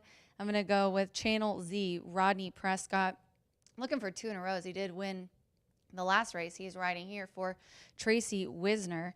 In the same class as last time, second versus similar had a really good trip. This horse does like to come from off the pace and did have a little bit to run out, but not enough. I was at a mile and a 16th. We're going back to a mile, but I do think if he gets the speed at the front for him to have something to run at coming into the stretch, then he should have it his way today. I do think probably second to the 12, though, is where Channel Z is going to wind up. A couple of these races that he's been in have been tough. The mile race on the turf, Lawmaker, the third-place finisher, did come back to win. And have all been pretty big fields, 11-horse fields. He's in another 11-horse field today, and he's pretty amped up. Definitely feeling the grain today. Pretty antsy in the paddock. Hopefully we can get him calmed down. And then we'll go to the 9. The 9 is 5-1. Drama Critic.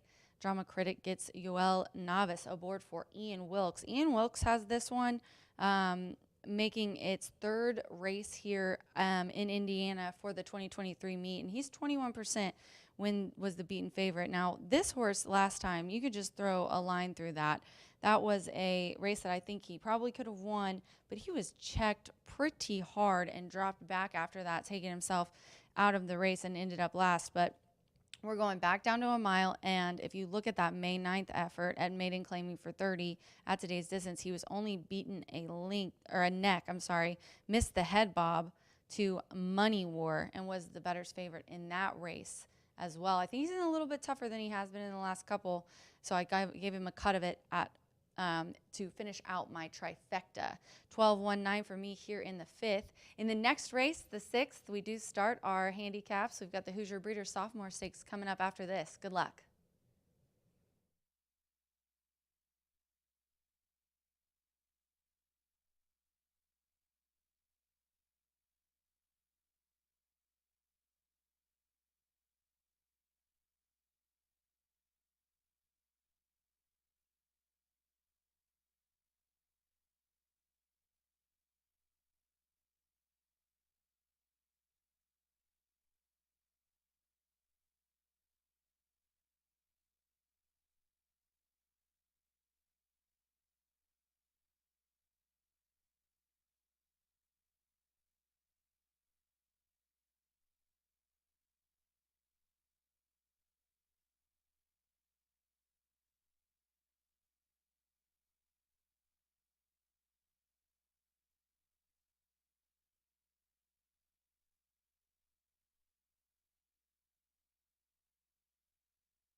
The horses stepping onto the track now for the fifth race. This maiden turf mile. Course firm rail at 24 feet. Scratch the 7 Wimhoff and 13 Son of Thunder. Scratch the 7 and the 13. 8 Great Coolness debuts with Orlando Mejica. Orlando Mejica rides 8 Great Coolness. 3 Hilton Head is a gelding. 9 Drama Critic, the ownership. Janice Whittam's Whittam Thoroughbreds LLC. Janice Whittam, the principal. That's in slight ownership correction for the 9 Drama Critic. Red Silver Sash. Exacta, Trifecta, Superfecta. Double pick 3 and starts at the 50 cent. Late pick 4. Firm and fast. Post time for the maiden turf mile in 3 minutes.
One minute to post time.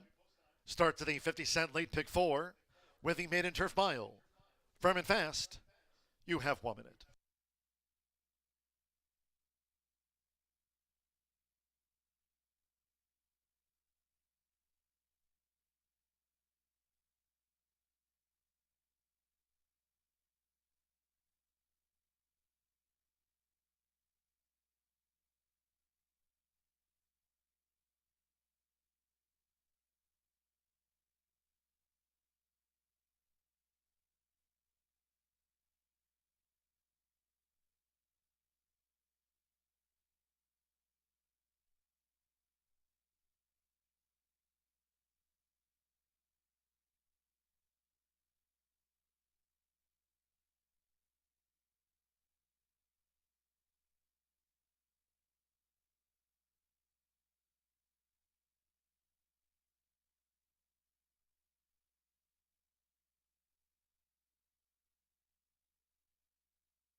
The horses are approaching the starting gate.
Crossing over to the turf course here at Horseshoe Indianapolis near the mile start. Maidens going over.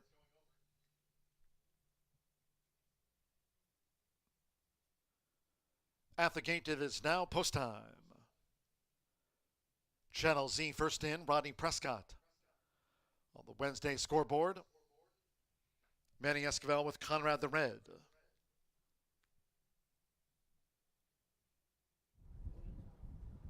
We're loading up. Marcelino Pedrosa Jr., Take a Dip.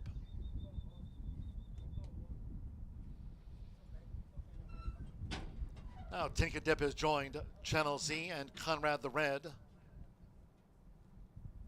Samuel Bermudez, Hilton Head drew 3. Orlando Mexico with Great Coolness, son of English Channel.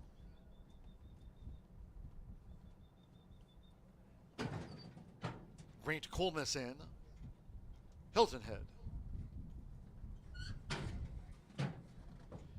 Yuval Navas with Drama Credit coming up.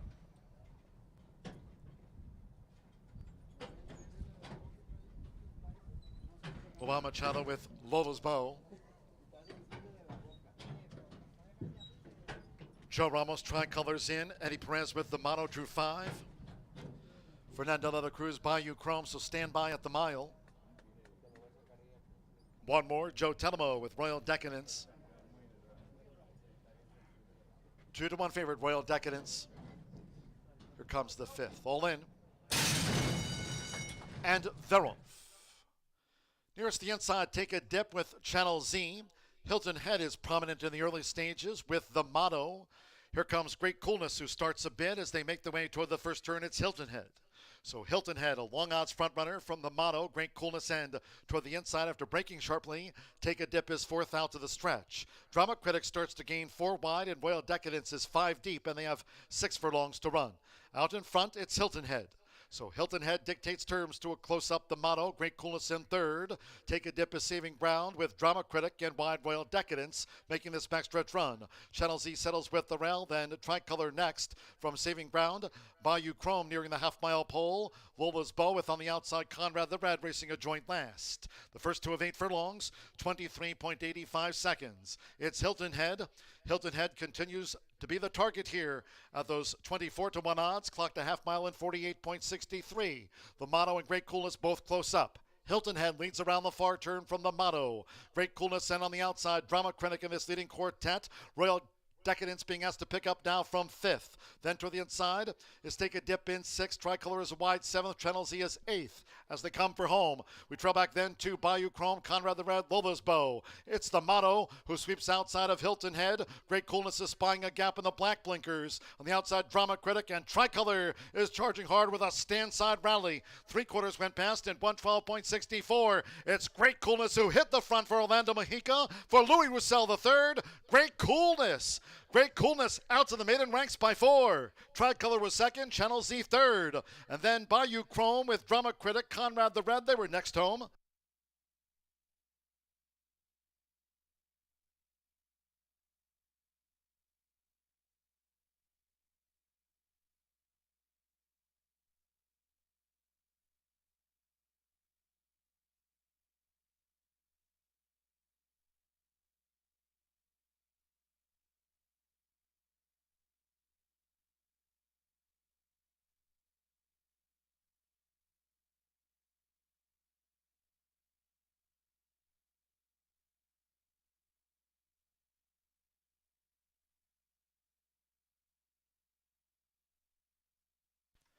$137.89 after the maiden turf mile. 137.89. 8:10, the one ran 3rd. 4th is a photo. Hold all tickets until official. First number 8, Great Coolness at 19-1 odds. 10, Tricolor at 9-1 was 2nd. At 5-2, 1, Channel Z 3rd. Stand by for the 4th from the judges after the maiden turf. 8-10-1, stand by for the 4th. First time starter here for Louis Roussel III with Orlando Mexica getting the Son of English Channel home. It was 19-1 on Great Coolness. Bayou Chrome ran 4th.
Eight, 10, 1. The 11 ran 4th. Bayou Chrome after the maiden turf mile. 137.89.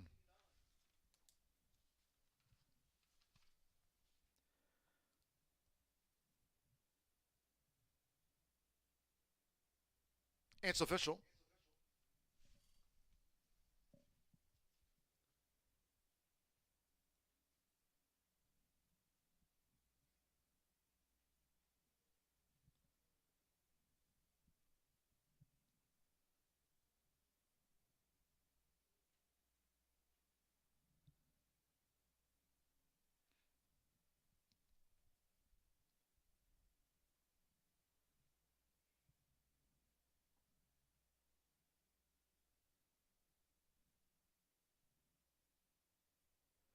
Returning to the high bar real estate winner's circle is the 8 Great Coolness with Orlando Mexica. Great Coolness is a 3-year-old bank colt by English Channel.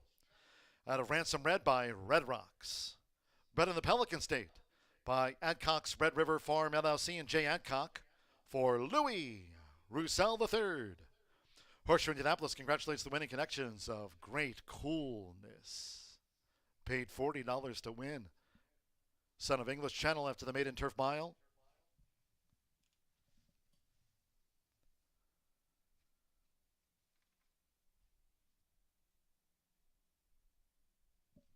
The 810 Exacta paid $353.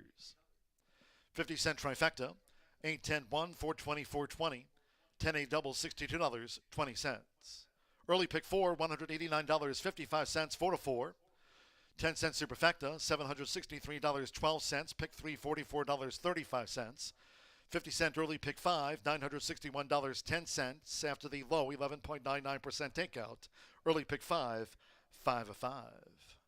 137.89 after the maiden turf mile. One of our two handicaps on the day. Race 6, the Fillies division for the Hoosier Breeders Sophomore Handicap. Scratch 3, Heaven and Earth, and 5, Wildcat Justice. Scratch the 3 and number 5. No jockey changes. 8, Classy Dream, a pound over. Makes the weight there 119. The 6, Corningstone, is owned by 5, Phillies Stable LLC and Balios Racing of Bruce Muller. Bruce Muller's Balios Racing Stable, part of the ownership of record for the 6, Corningstone. Exacta, Trifecta, Superfecta, 10-cent Grand High 5. Pentafecta bets on our first handicap, double pick 3. The Philly division for the Hoosier Breeders Sophomore Handicap Fast Track in 20 minutes. Our first handicap due at 5:11.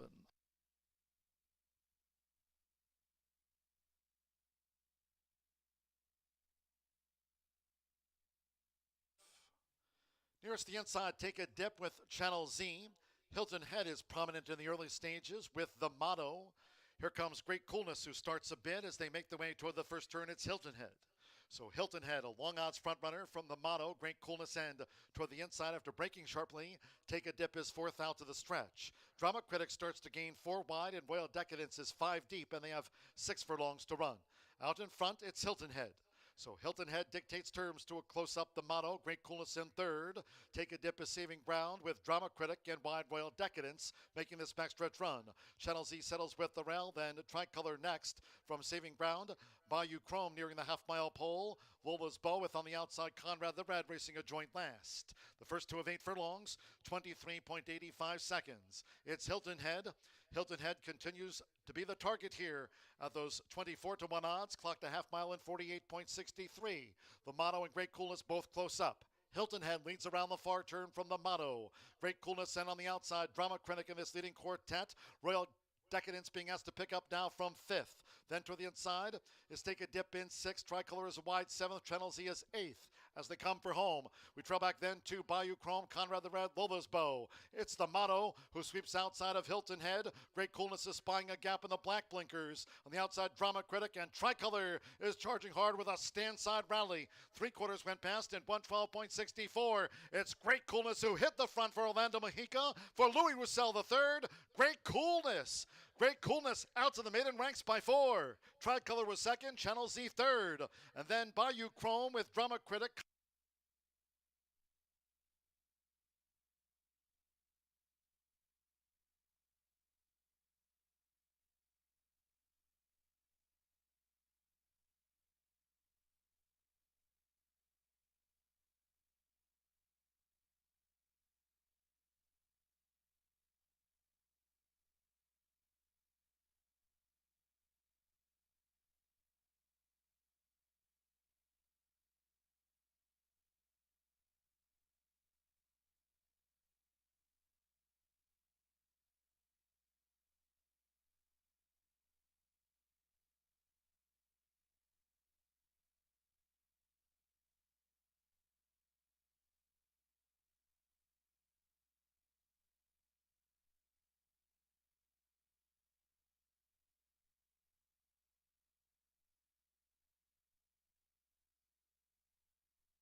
10 minutes to race 6. It's the Hoosier Breeders Sophomore Stakes, and it is windier than I thought it was down here.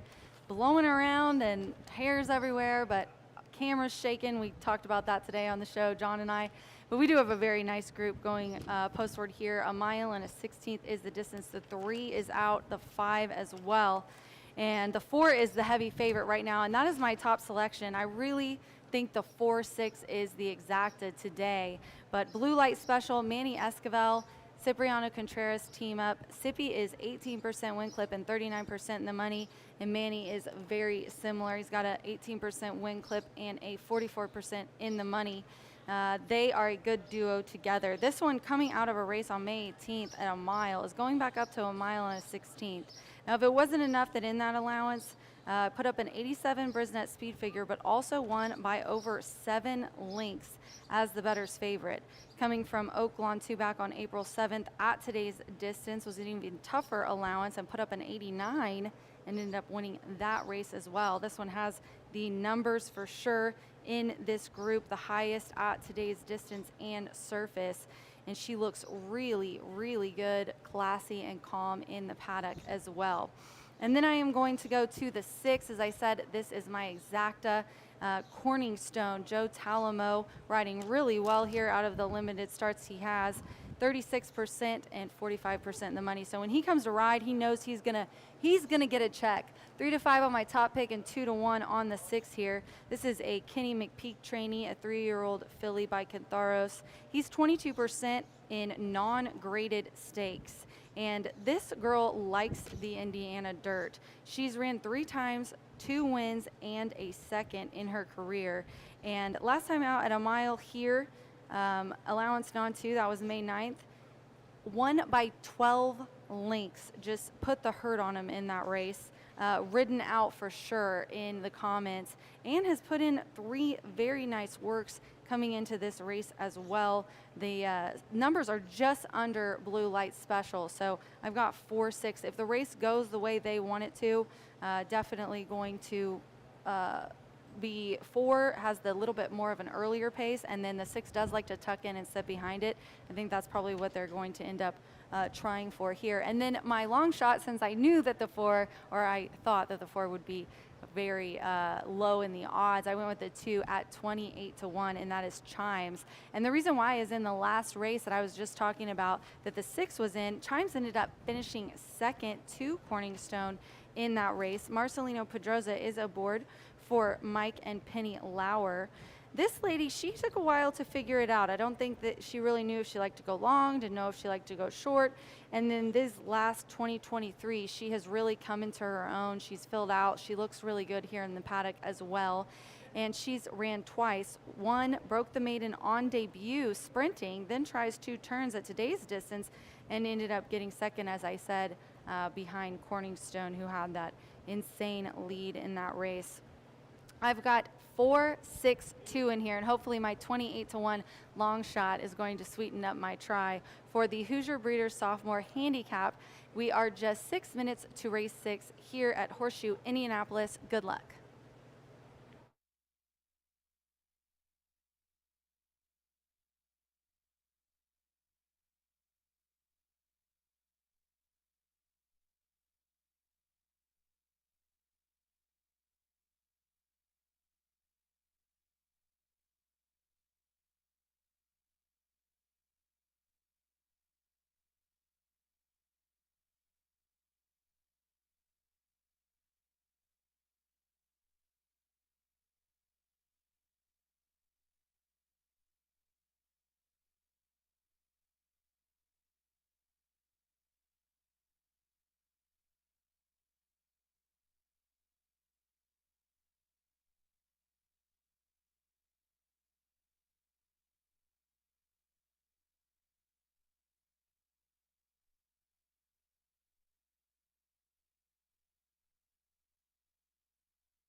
The horses call postword for the first of our two handicaps on the card.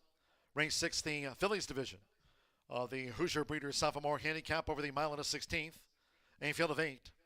Scratch 3, Heaven and Earth, and 5, Wildcat Justice. Scratch the 3 and number 5. 6, Corningstone. The ownership, 5, Fillies Stable, LLC. And Balios Racing Stable of Bruce Baller. 8, Classy Dream, a pound over, makes the weight there, 119. Presenting the field for the Fillies division of the Hoosier Breeders Sophomore Handicap, the one is Honey Red. Joe Ramos riding for Randy Klopp. Trains and co-owns with Dennis Claremont and Roger Speece's Speece Stable, LLC, Honey Red. The 2 is Chimes. Palace Filly, partner with Marcelino Pedrosa Jr. Mike Lauer trains for Penny Lauer, green with a white diamond belt and green cap. Scratch 3, here's the 4, Blue Light Special. Winner 2 straight. Manny Esquivel back on board for Cipriano Contreras' Contreras Stable Incorporated and owner Andrew Nabzig. Scratch 5, 6, Corningstone with Joe Talamo. Kenny McPeak trains for 5, Fillies Stable LLC and Bruce Mahler's Balios Racing Stable. Number 7 is Riley's Redemption. Has the services again of Deshaun Parker. Tony Durant trains for breeders and owners, Dwayne Tinkle and Kevin Patterson. Here's the 8, Classy Dream. Rodney Prescott has a win on the card. Riding here for owner and trainer Randy Matthews, the daughter of Jess's Dream. Number 9, All About the Image, partnered here with Michele Michel. Riding for Mike Lauer and Penny Lauer. And the 10 is Ikati Flatter with Sammy Bermudez. Postword for Randy Klopp and Roger Speece's Speece Stable LLC, the Maroon Silks, maroon and white cap of Ikati Flatter. Scratch 3 and 5, the first of our two handicaps on the card. Fast and firm. Exacta, trifecta, superfecta, 10-cent grand high 5. Double, Fillies division of the Hoosier Breeders Sophomore Handicap starts off another 50-cent rolling pick 3. 2 minutes to post time. It's due at 5:11. That's 2 minutes away.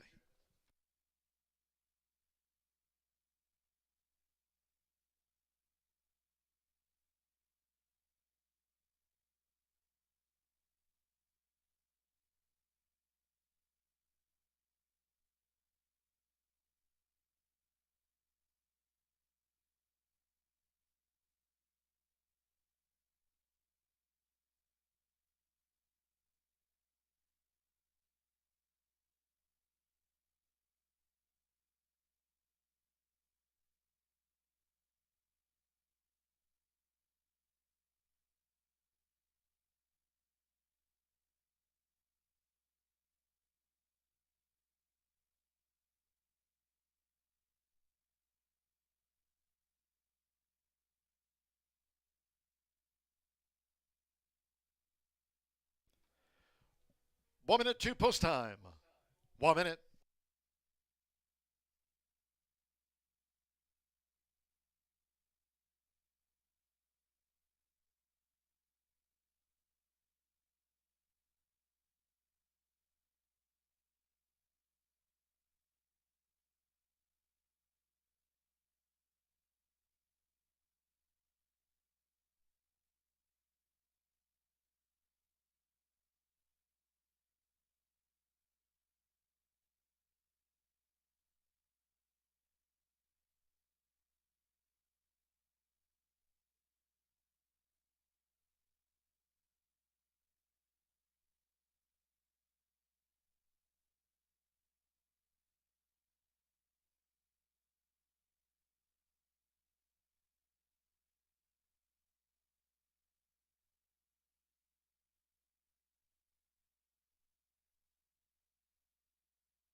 The horses are approaching the starting gate.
The horses have reached the starting gate.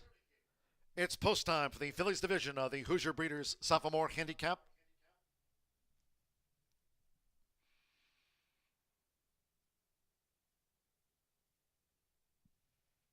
Loading to Sean Parker with Riley's Redemption. Joe Ramos, Honey Red coming up. Honey Red, Riley's Redemption for the first fillies in. Marcelino Pedroza Jr. with Chimes.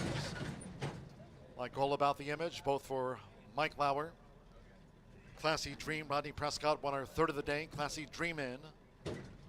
Now Manny Esquivel with Blue Light Special loads at 3-5 on Blue Light Special. Manny Esquivel won our first of the day. Joe Telemo with Corningstone coming up. 3-5 on Blue Light Special. Over the mile and a 16th. Now Michaela Michelle with All About the Image. Green with the white diamond belt.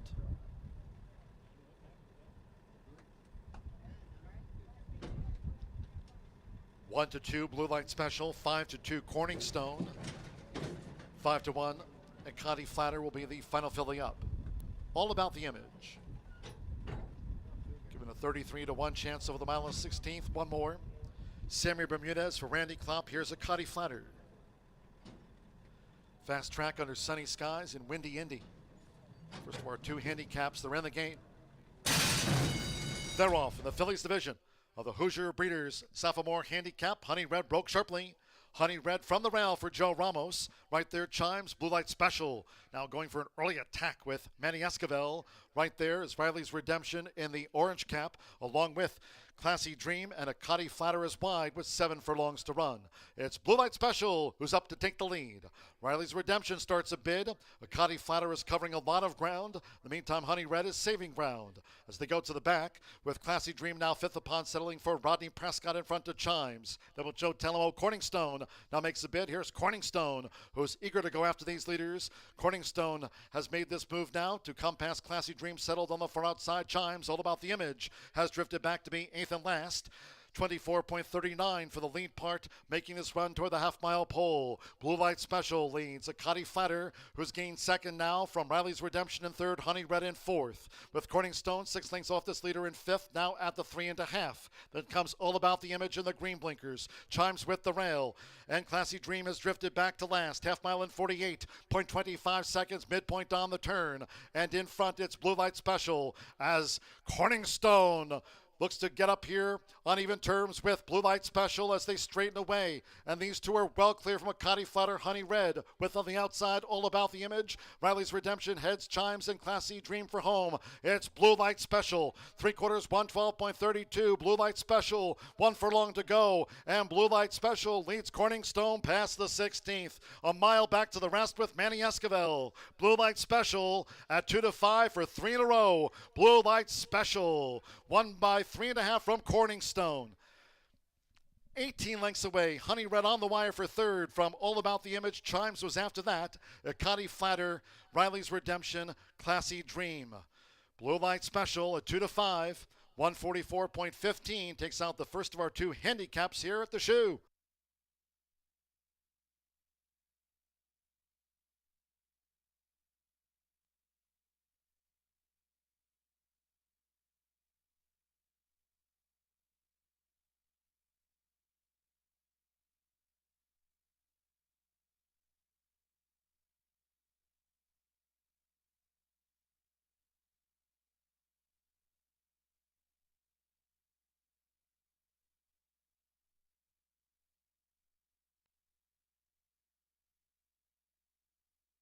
$144.15. After that, Phillies division of the Hoosier Breeders Sophomore Handicap, number 4 Blue Light Special at 2 to 5 first. At 7 to 2, 6 Corning Stone could not reel Blue Light Special in. They spaced the others. 1 Honey Red at 36 to 1/3 over 9 All About the Image, 42 to 1 on the 4th filly. And Chimes for the Grand High 5 in the Phillies division.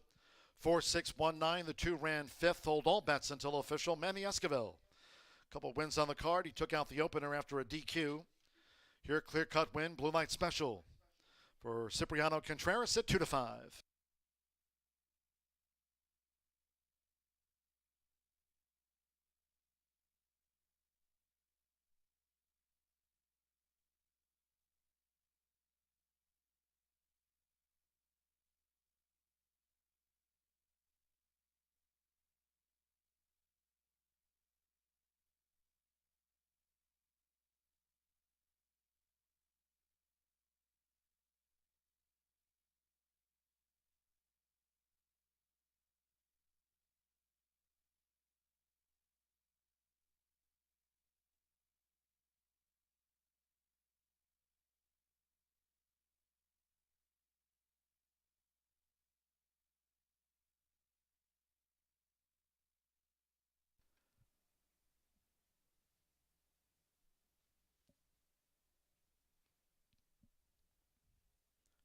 The winning groom leading into the High Bar Real Estate Winner's Circle, the 4 Blue Light Special with Manny Esquivel. Blue Light Special, 3-year-old bay filly by Super Saver. Out of Maddie's Way by Bellamy Road, Brennan, Indiana by H. Allen Poindexter. Campaigning for Cipriano Contreras' Contreras Stable Incorporated and Andrew Nabzik. Horseshoe Indianapolis congratulates the winning connections. Blue Light Special takes out the handicap at 5 o'clock.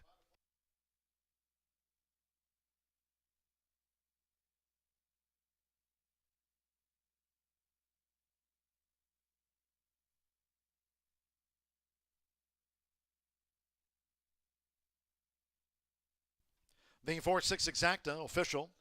Phillies division of the Hoosier Breeders Sophomore Handicap official. Exacta 4-6 paid $4.80. 10-cent Pentafecta, $61.38. Chimes ran 5th. Pick 3, $26.90. The 50-cent Trifecta, 4-6 $8.60. 8-4 double, $72. 10-cent Superfecta, 4-6 $11.77. 137.89. Congratulations all around. You win a handicap, you get a Cody photo. You also get to meet and greet Eric Hallstrom in the winner's circle here. Vice President and General Manager Racing for Horseshoe Indianapolis, Eric Hallstrom making the trophy presentation. Winning connections of Blue Light Special in the High Bar Real Estate Winner's Circle. Congratulations to the connections of Blue Light Special in the Phillies division of the Hoosier Breeders Sophomore Handicap. Colts and Geldings next. Race 7 due at 5:43 p.m. Scratch the 3, Secreto de Amor. Note the 13 Monumental Justice draws in. 13 Monumental Justice draws in. Scratch the 3, Secreto de Amor. 2 Secret Rendezvous, a pound over. 12 Anchorman plus 2. Colts and Geldings division of the Hoosier Breeders Sophomore Handicap. Exacta Trifecta. Superfecta. 10-cent Grand High 5. Double. Final pick 3 of the day. We're fast and firm. 20 minutes to post time. Stay tuned. Coming up next, a couple of wins here on the Wednesday card for Manny Esquivel, including that Phillies division. Manny with Racing Rachel from the High Bar Real Estate Winner's Circle. Eric Hallstrom's there too. Next.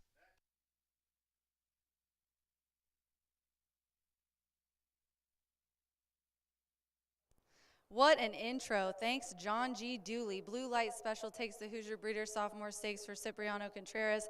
Manny Esquivel, you rode her plenty of times. Last year, a couple of stakes races, but she didn't get the win, second and third. So tell us how the race went today, getting the win in the stakes race. You know, she broke the way we wanted to. You know, she put herself in the race right away, and you know, you just can't take it away from her, and she just keep going. You know, last year we broke a little slow and had a trouble the whole way around. And today, you know, you got a clear trip and you got it done. You know. Congratulations. Thank you. All right, we have one more Hoosier Breeder Sophomore Handicap coming up next. Stick around.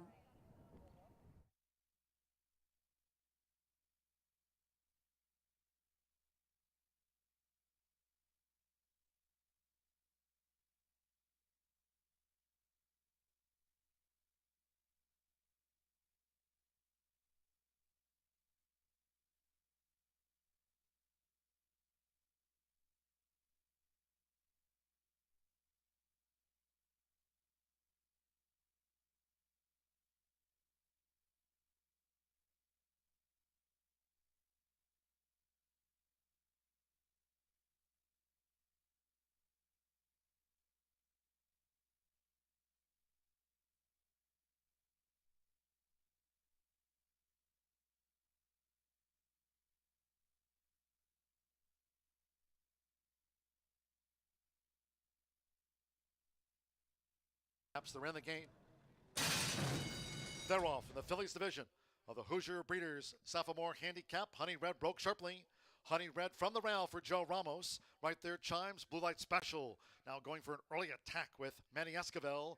Right there is Riley's Redemption in the orange cap, along with Classy Dream and Akati Flatterers wide with 7 furlongs to run. It's Blue Light Special who's up to take the lead. Riley's Redemption starts a bid.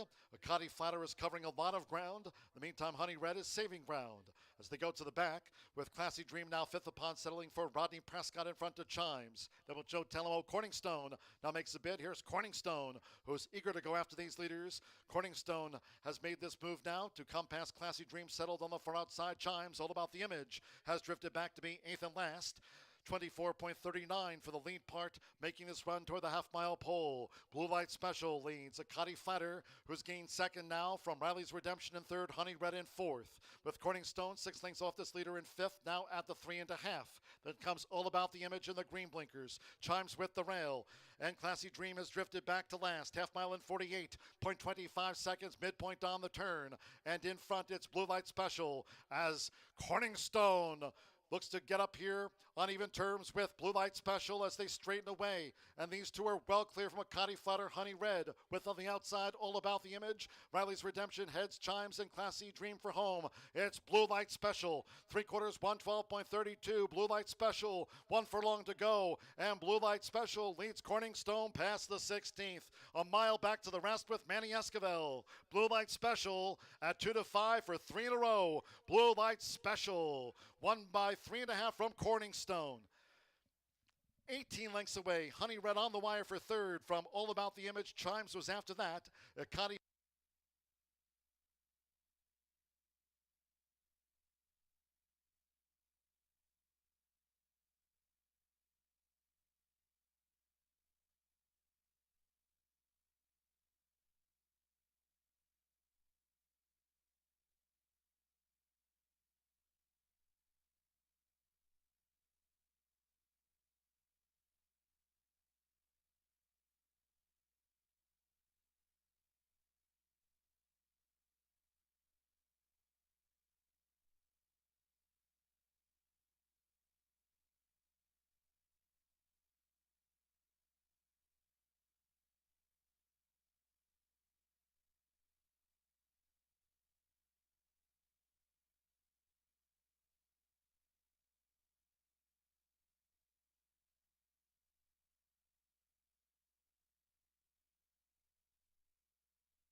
just 9 minutes away from the Hoosier Breeders sophomore handicap in here. We continue to see some big pools, and with big pools, oftentimes some decent payouts as well. Last 3 races over $400,000 in handle. We'll see if we can eclipse that margin again in this race as we put the big money up for grabs in here, just 9 minutes away. $100,000 on the line in here. This one for the 3-year-old boys, all bred here in the state of Indiana for the Hoosier Breeders sophomore handicap. A mile and a 16th going to be the distance, and I'm very curious to see how the 3-year-old boys' time compares to that of the 3-year-old fillies, because I think those two fillies, Blue Light Special along with Corningstone, are two very good ones that can certainly take on open company, and we'll see where they land in the future. I've got a little bit of a long shot in here for the boys. Double Dog Justice is a horse who I was going to play back regardless of where they landed. A little bit surprised that they land in this spot, but I don't see why not. I mean, the times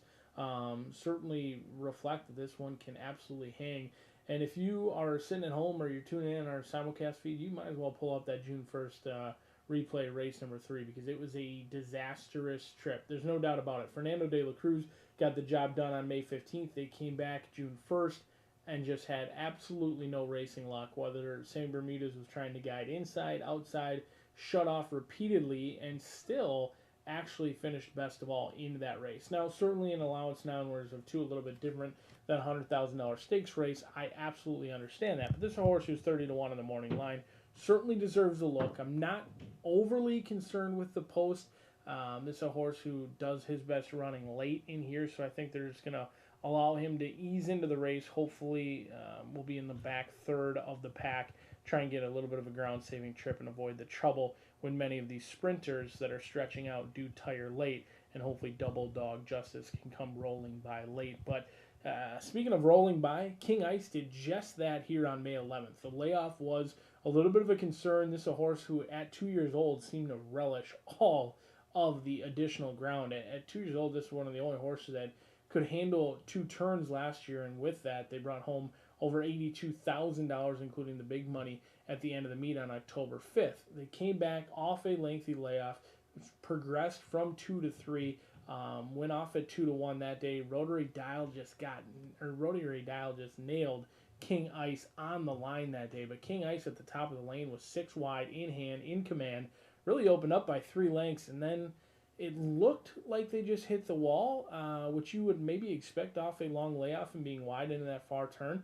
But after the wire, I always pay attention to that gallop out, and King Ice rallied. So I think it just maybe lost a little bit of focus. They did open up, thought the job was done, got nailed by Rotary Dial, who had all the momentum, and King Ice rallied. This one is strictly, in my opinion, the horse to beat, but the blinkers do come off. The first time in the career that the blinkers will come off. We'll see how King Ice handles the equipment change today. 8-5 is strictly the horse to beat. The question mark for me is Runaway Rojo. This could be your pace setter in here, and pace makes the race. A mile and a 16th, drawn on the rail. Raylu Gutierrez comes aboard for West Point Thoroughbreds, connections that simply love to win races. The $120,000 son of Runaway and Hyde has been essentially dominant at the sprinting level. Now, they did stretch out last year one time at 2 years old and lost to King Ice by a neck. They had a long lead that day, and King Ice did have a troubled trip and got up in the shadow of the wire. But Runaway Rojo is going to have some company on the front end, but I think this is a horse who's got upside. Certainly can handle the distance, proven at 2 years old, now at 3, may not need the lead, but breaking from the inside post is likely going to have to use some of that natural speed early to maintain that position, and they are favorably drawn. I'd much rather be on the inside than the outside, going a mile and a 16th in here. We'll see if Runaway Rojo can get the classic silks of West Point Thoroughbreds yet another winner. The money's come in at 7-2 as a field of 10 3-year-olds bred in the great state of Indiana go out for the $100,000 Hoosier Breeders Sophomore Handicap. I'm going to try and get the long shot home, Double Dog Justice, for a double-digit payout. Good luck.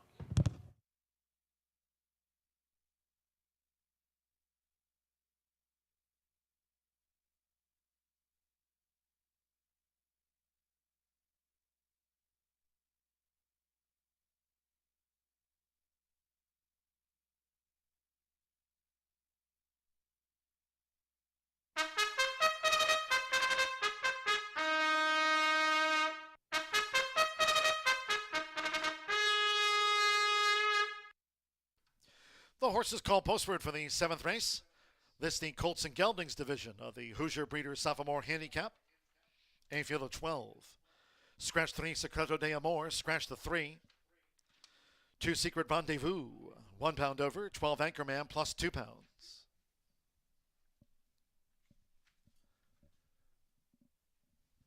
Presenting the field on parade for the Colts and Geldings division of the Hoosier Breeders Sophomore Handicap. The one is Runaway Rojo with Relu Gutierrez.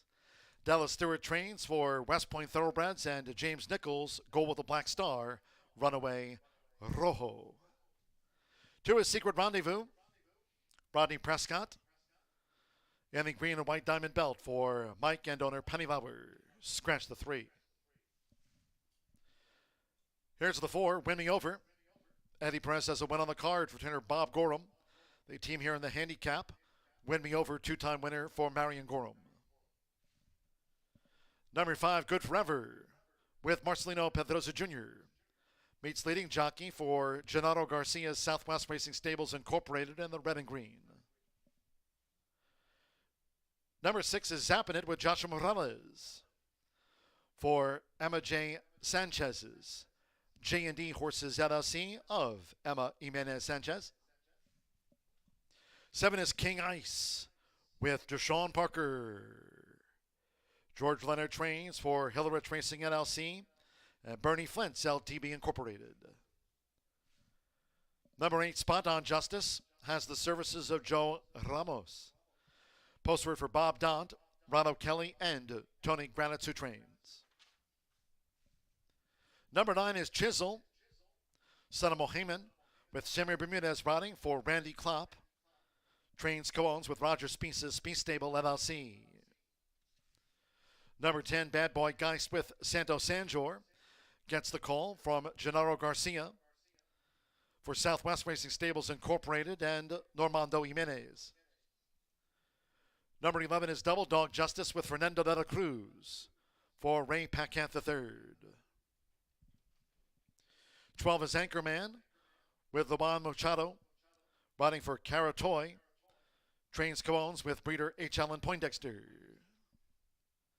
And 13, Monumental Justice, Orlando Mojica on the Wednesday scoreboard, riding here in the handicap for trainer Tomas Medina and Greg Justice's Justice Farm, owner and breeder of Monumental Justice. The maiden draws into the handicap, Colts and Geldings division of the Hoosier Breeders Sophomore Handicap. Exacta Trifecta, Superfecta, 10-cent Grand High 5, double final pick 3 on a 9-race card. Sunny skies, a windy day here in Horseshoe Indianapolis, fast and firm. Due off now.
The horses are approaching the starting gate.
The horses have reached the starting gate. It is now post time for the Colts and Geldings division of the Hoosier Breeders Sophomore Handicap. Loading Reylo Gutierrez with Runaway Rojo. Gold with the black star. Joe Ramos with Spot on Justice. Rodney Prescott's Secret Rendezvous going in. Eddie Perez with Win Me Over. Samuel Bermudez with Chisel. The son of Mohamed Chisel's in. Win Me Over. Marcelino Pedroza Jr. with Good Forever.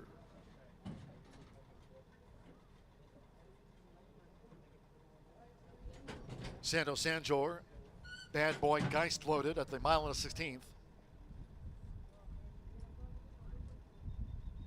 Fast track here on the windy one. Loading up Fernando de la Cruz with Double Dog Justice. Josh Morales with Zappinit. Zappinit facing up to the gate.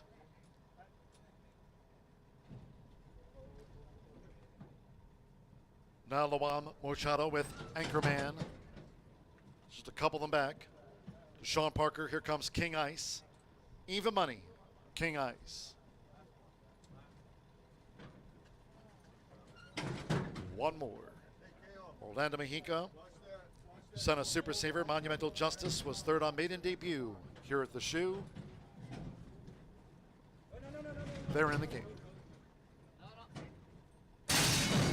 They're off in the Colts and Geldings division of the Hoosier Breeders Sophomore Handicap. Sharp start for Runaway Rojo. Zapping it. Here comes a charge now from Chisel, and Bad Boy Geist is also close up as they charge into the first turn. It's Zapping it. Runaway Rojo with the rail, and on the outside is Chisel. 7 furlongs to go. Bad Boy Geist is a wide fourth. Good Forever in fifth, with Anchorman in sixth. Then comes in between horses, looking to gain ground as they go to the back of the track. Win Me Over. Out in front, it's Zapping it. So Zapping it leads here for Josh Morales from a close up. Right there on the outside is Chisel. Then Runaway Rojo saving ground. Anchorman as they make this backstretch run. Bad Boy Geist fifth in between horses. Win Me Over is sixth. Good Forever in seventh. With on the outside Monumental Justice in eighth. Then comes Spot on Justice running in ninth. Toward the inside Secret Rendezvous is 10th. Farther back to Double Dog Justice in 11th. And with Deshaun Parker, the odds-on favorite at 4-5. King Ice trails the dozen. 23.57 for the lead part. Half mile for these Indiana Breds, 49.16. They have just over 3 furlongs to go. Zappinit's the 32-1 target. Zappinit's in front as Runaway Rojo starts the game now for Reylo Gutierrez. Runaway Rojo swept a past Zappinit toward the inside. Bad Boy Geist with Anchorman on the far outside. Chisel Vibit has dropped back sharply. Chisel through the pack. Win Me Over as they come for home. King Ice is unwinding on extreme cream outside. That's King Ice, who's getting into top gear. They're homeward bound 3/4. 1 minute 13.80 seconds. Runaway Rojo is 1 furlong away. Bad Boy Guy slugs in, and King Ice, who is last on the back of the Horseshoe Indianapolis track, charging hard after Runaway Rojo. It's Runaway Rojo. King Ice descends on Runaway Rojo. They come together. Runaway Rojo. Runaway Rojo just holds King Ice. Bad Boy Geist third. Then Double Dog Justice. Wimmy Over was fifth. Well clear. Runaway Rojo for Raylu Gutierrez. Dallas Stewart. Runaway Rojo. Colts and Geldings division of the Hoosier Breeders Sophomore Handicap after a photo.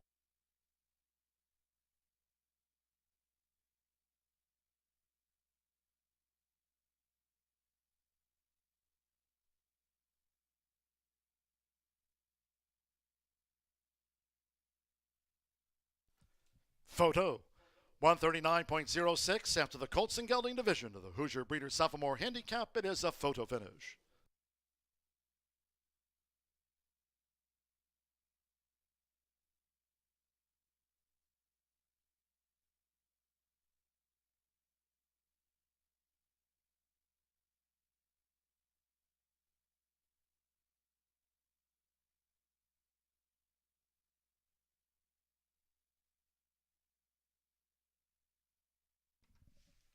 One, 7, 10, 11. The 4 ran fifth after the handicap 1.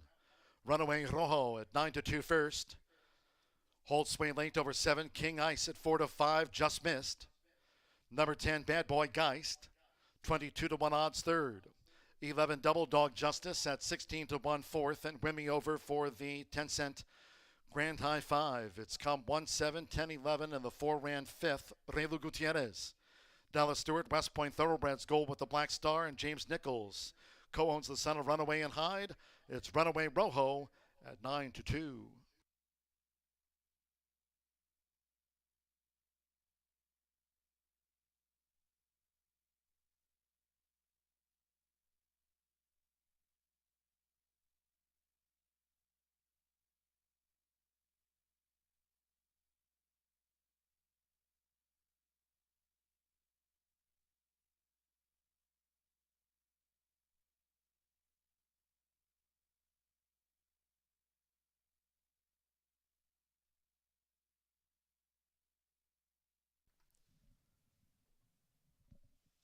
Returning to the high bar real estate winner's circle is the one, Runaway Rojo, with Raylu Gutierrez. Runaway Rojo, 3-year-old chestnut gelding by Runaway and Hyde. At Avant Sherry by Stephen Got Even, Brennan, Indiana by Sharon Dodgen and Barack Farm. Dallas Stewart trains for Terry Finley's West Point Thoroughbreds, that Gold and Black Star, and co-owner James Nichols. It's official. Horseshoe Indianapolis congratulates the winning connections. Runaway Rojo takes out the Colts and Geldings division of the Hoosier Breeders Sophomore Handicap. Runaway Rojo after a photo. 1-7 was the exact good finish to it, $25.80. Pick 3, $96.70. 50-cent trifecta, 1-7-10, $77.65. The 4-1 double paid $14.80, 10-cent superfecta, $169.60. And with Wimmy Over fifth, the 10-cent Grand High 5, $370.50. And the high bar real estate winner's circle. Trophy presentation after the Colts and Geldings division of the Hoosier Breeders Sophomore Handicap. Good finish. Runaway Rojo holds King Ice. Making the trophy presentation. Once again, Vice President and General Manager racing at Horseshoe Indianapolis, Eric Hallstrom. The winning connections of Runaway Rojo. Congratulations to winning rider Raylu Gutierrez, winning trainer Dallas Stewart, West Point Thoroughbreds, and James Nichols. Noting in today's upcoming 8th race Turf Mile, scratch the 6, Good Penny. Scratch the 6 and 1 stepper. The rider is Raylu Gutierrez. We'll go for a double on the card. Raylu Gutierrez scheduled to ride 1 stepper in the Turf Mile. Firm and Fast, exacta trifecta, superfecta. 10-cent Grand High 5 starts our final double of the day. Post time for the Turf Mile will be in 20 minutes. Due off here at 6:14. Once again, in just a moment, we'll go back down to the high bar real estate winner's circle here at Horseshoe Indianapolis with the microphone in hand and Raylu Gutierrez by her side. Racing Rachel with the winner's interview with Raylu next.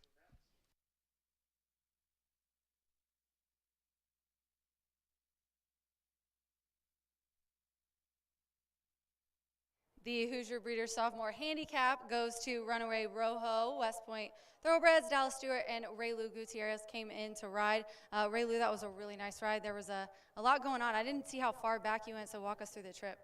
Yeah, breaking out of the one hole with a horse like him, he wants to be in a steady flow. I felt like a lot of horses were stretching out today, the 5.5 to the mile, so I wanted to just get him in a good rhythm. He broke sharp, so those two sprint races, Dallas had him ready for me. But when he broke there, I kind of just took everybody out, established my position, made them go a little bit quicker, get behind him, and he did the rest. I knew Deshaun is sniping me. I knew he's going to be back there ready to go, and the wire saved us a bit today, but I had to make a move a little bit early. I felt like the tempo was a little too slow. I wanted to get away from Deshaun because I knew if I stayed too close to him, he'd probably run me down.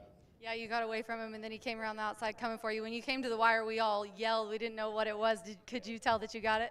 I could hear him. I could hear his horse breathing down my neck. But like I said, like half mile into the 3/8, I made a move to get a good position, but just to quicken up the tempo and get away from me. I know his horse takes a little bit to get going, and if I stay behind horses, he's going to get the jump on me, and he's probably going to beat me by like a length. Congratulations on the win. I appreciate that. All right, guys, we've got a couple more races coming up, so stick around.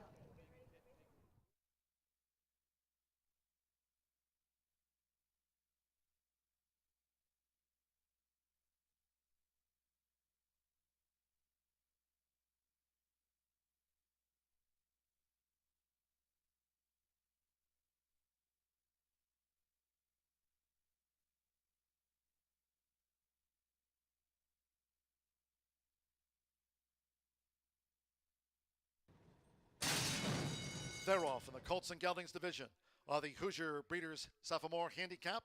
Sharp start for Runaway Rojo. Zapping it. Here comes a charge now from Chisel, and Bad Boy Geist is also close up as they charge into the first turn. It's Zapping it. Runaway Rojo with the rail, and on the outside is Chisel. 7 furlongs to go. Bad Boy Geist is a wide fourth. Good Forever in fifth, with Anchorman in sixth. Then comes in between horses, looking to gain ground as they go to the back of the track. Win Me Over. Out in front, it's Zapping it. So Zapping it leads here for Josh Morales from a close up. Right there on the outside is Chisel. Then Runaway Rojo saving ground. Anchorman as they make this backstretch run. Bad Boy Geist fifth in between horses. Win Me Over is sixth. Good Forever in seventh. With on the outside Mountain Justice in eighth. Then comes Spot on Justice running in ninth. Toward the inside, Secret Rendezvous is 10th. Farther back to Double Dog Justice in 11th. And with Deshaun Parker, the odds-on favorite at 4-5. King Ice trails the dozen. 23.57 for the lead part. Half mile for these Indiana Breds, 49.16. They have just over 3 furlongs to go. Zappinit's the 32-1 target. Zappinit's in front as Runaway Rojo starts the game now for Raylu Gutierrez. Runaway Rojo swept past Zappinit toward the inside. Bad Boy Geist with Anchorman on the far outside. Chisel Vibet has dropped back sharply. Chisel through the pack. Win Me Over as they come for home. King Ice is unwinding on the extreme outside. That's King Ice who's getting into top gear. They're homeward bound 3/4. 1 minute 13.80 seconds. Runaway Rojo is 1 furlong away. Bad Boy Geist lugs in, and King Ice, who is last on the back of the Horseshoe Indianapolis track, charging hard after Runaway Rojo. It's Runaway Rojo. King Ice descends on Runaway Rojo. They come together. Runaway Rojo. Runaway Rojo just holds King Ice. Bad Boy Geist third. Then Double Dog Justice. Win Me Over was fifth. Well clear. Runaway Rojo for Raylu Gutierrez.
What a stretch duel that was. That certainly ensued about at the 8th pole, and certainly Runaway Rojo had absolutely enough to hold off your defending champ. And there's the results from last year actually reversed. The photo finish went the opposite way to King Ice last year, but this year Raylu Gutierrez has enough to hold off King Ice, who went from last to almost first, just needed a few more jumps in there, but quite the duel in the handicap races. We'll go out to the turf course yet again here at Horseshoe Indianapolis. Still plenty more action coming at you.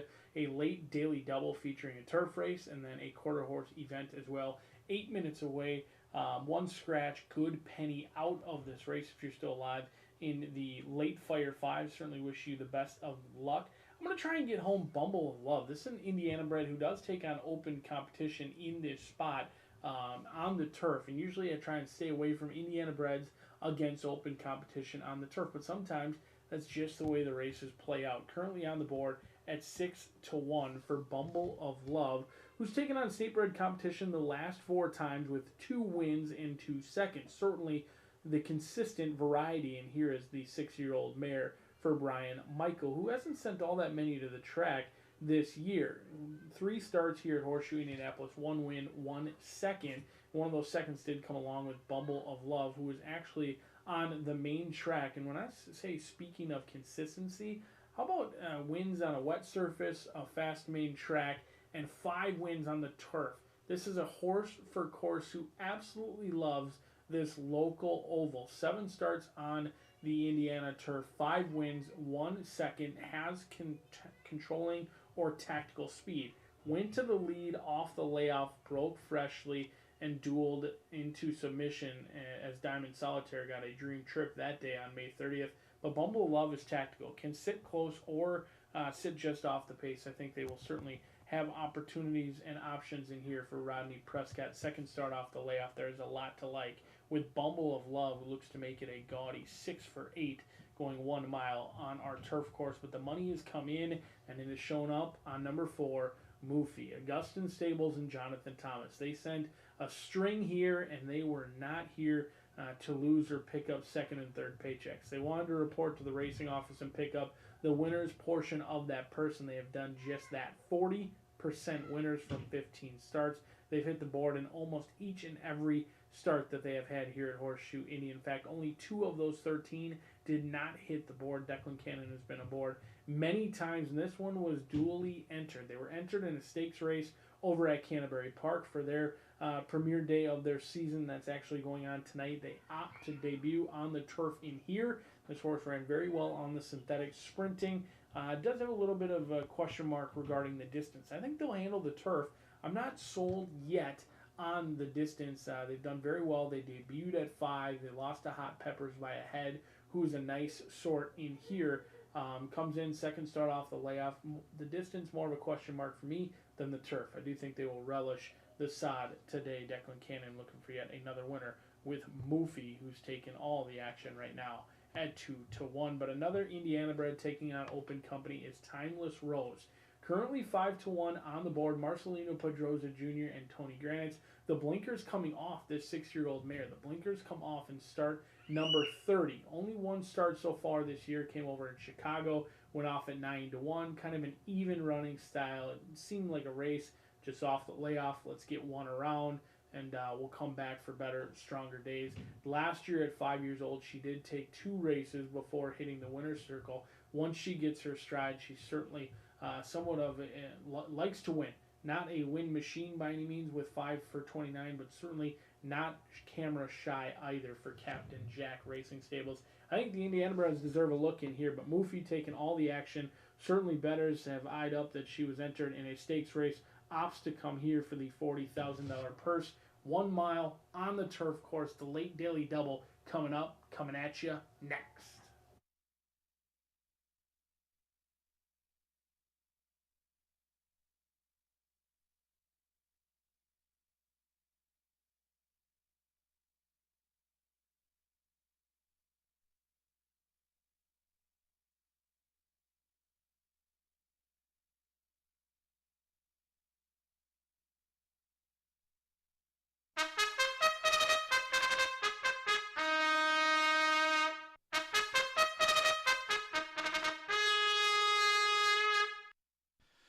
The horses call post now for the 8th race. This Fillies Mares Turf Mile. Course firm, relative 24 feet. Scratch the 6 Good Penny. Number 6 Good Penny has been scratched. Note the 1 Stepper ridden by Relo Gutierrez. Going for a double after his win on Runaway Rojo in the Colts and Geldings division of the Hoosier Breeders' Sophomore Handicap. Relo Gutierrez rides the number 1 Stepper. On parade, Exacta Trifecta Superfecta 10-cent Grand High 5. Start of our final double of the day with the Fillies Mares Turf Mile. 9th race, quarter horse allowance over the 350 yards. Fast track crosswind. 9th race, no scratches, no rider changes. Firm, fast, 3 minutes to post time. Now 3 minutes to the off.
Less than 1 minute to post time.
The horses are approaching the starting gate.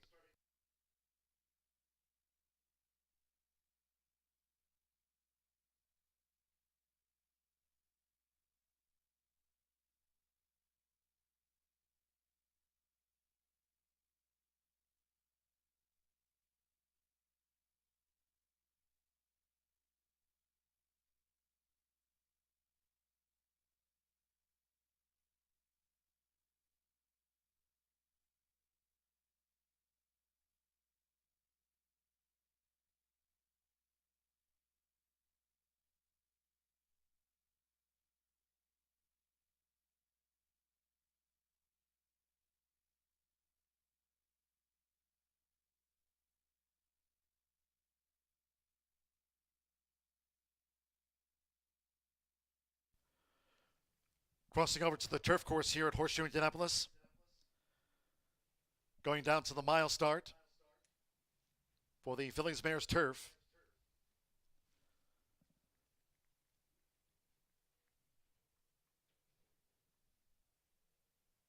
Arriving at the gate, it is now post time.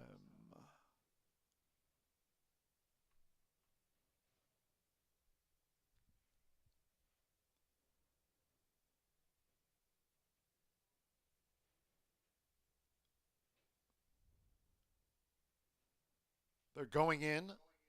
Stepper. Raylo Gutierrez riding for a double after a runaway Rojos handicap win. McKenna Anderson, Fast and Feminine, drew 5. Walter Rodriguez, Chiquita Mosca in. Joe Talamo with Lady Pucci. Marcelino Pedroza Jr., Indiana bred Timeless Rose, the midshipman mare. This over the mile. Rock the Nile. Tyler Hurd with the win on the card. Rodney Prescott with Bumble of Love. Steel Blue Yellow Belt. Declan Cannon with Mofi. Okay, stand by one more. Fernando de la Cruz with Taswea. Mofi 9-5 favorite over the mile. They're in the gate. They're off. Toward the inside, Stepper with Chiquita Mosca. Timeless Rose has the red cap settles. Here comes an early bid by the gray frosted filly Taswea, who's up and after the front for Fernando de la Cruz. Taswea leads out. From Rock the Nile, Fast and Feminine in the black cap, and Stepper moves through underneath of that rank Fast and Feminine as they enter the first turn. Smooth sailing out in front here for Taswea. So Taswea took the top from Rock the Nile. Stepper holds the rail in third. As on the outside, Bumble of Love starts to gain. Stepper settled fourth with the rail now for Raylu Gutierrez. It comes Lady Pucci in fifth with Mofi in sixth, making this backstretch run. With on the outside Timeless Rose, Fast and Feminine saving ground, and after breaking sharp enough, Chiquita Mosca trails the Phillies Mares turf mile. As they go past the half mile, it's Taswea. So Taswea charts the course.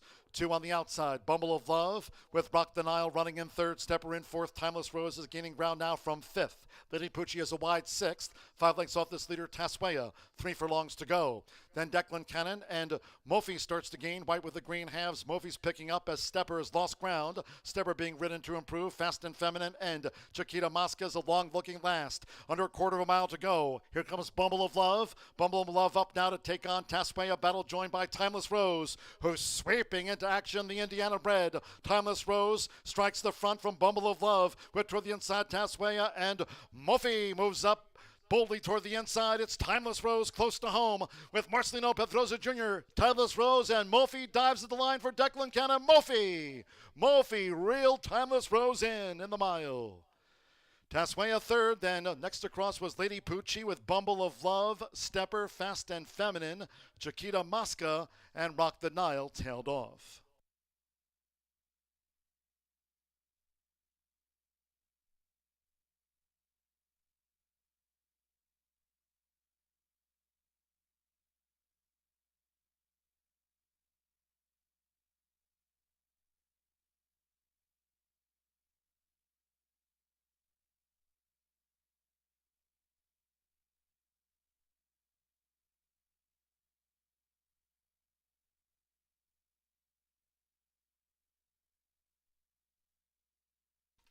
Good finish to the turf mile, 136.96. Verdict in for Mofi. At 7-5 first, 3 Timeless Rose at 7-2, reeled in by the favorite. 10 Taswea at 10-1 odds, led them a long way. Third home after the mile was Taswea. 7 Lady Poochie, 4-1 fourth, and 9 Bumble of Love fifth after the Phillies Mares Turf Mile. It's come 4-3, 10-7, 9 runs fifth for the Grand High 5. Declan Cannon. Another win here this season for Jonathan Thomas when training for George Strawbridge's Augustin Stable, the famous white and green halves. Another Augustin Stable win here this season at Horseshoe Indianapolis. Mophie, Uncle Mo Philly at 7-5.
Result official of the Phillies Mares Turf Mile. Returning to the high bar real estate winner's circle is the 4 Mophie. Another well-judged ride here on the turf course by Declan Cannon. Mophie, 4-year-old Bay Filly by Uncle Mo. And a Truly Together by Smart Strike. Bred in Kentucky by George Strawbridge Jr. Another win here this season for Jonathan Thomas and his Indy crew. Teaming with Declan Cannon for George Strawbridge's Augustin Stable, white and the green halves. Horseshoe Indianapolis congratulates the winning connections of Mophie. Favorite takes out the mile.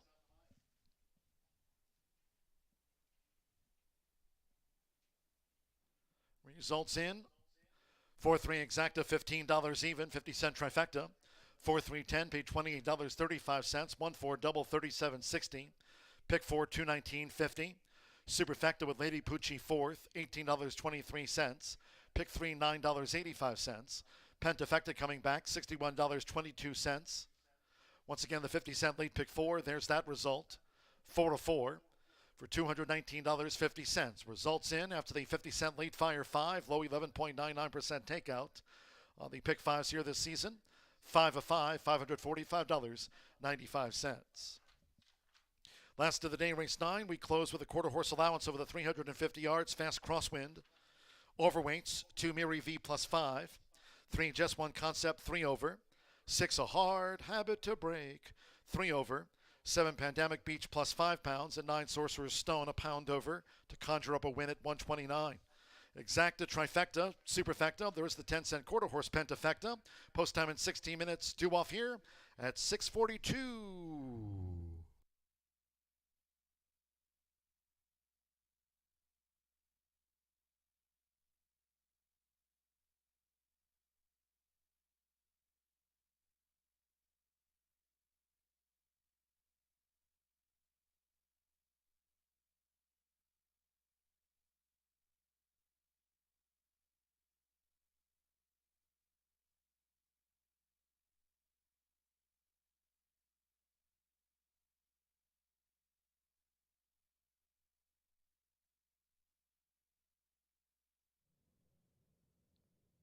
The results are in from today's contest, and today's winner is Mark Friels, winning $100.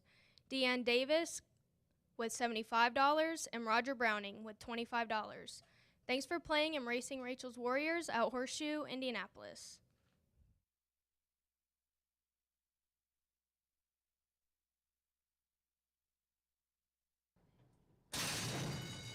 They're off. Toward the inside, Stepper with Chiquita Mosca. Timeless Rose has the red cap settles. Here comes an early bid by the gray frosted filly Taswea, who's up and after the front for Fernando de la Cruz. Taswea leads out. From Rock the Nile, Fast and Feminine, the black cap, and Stepper moves through underneath of that rank Fast and Feminine as they enter the first turn.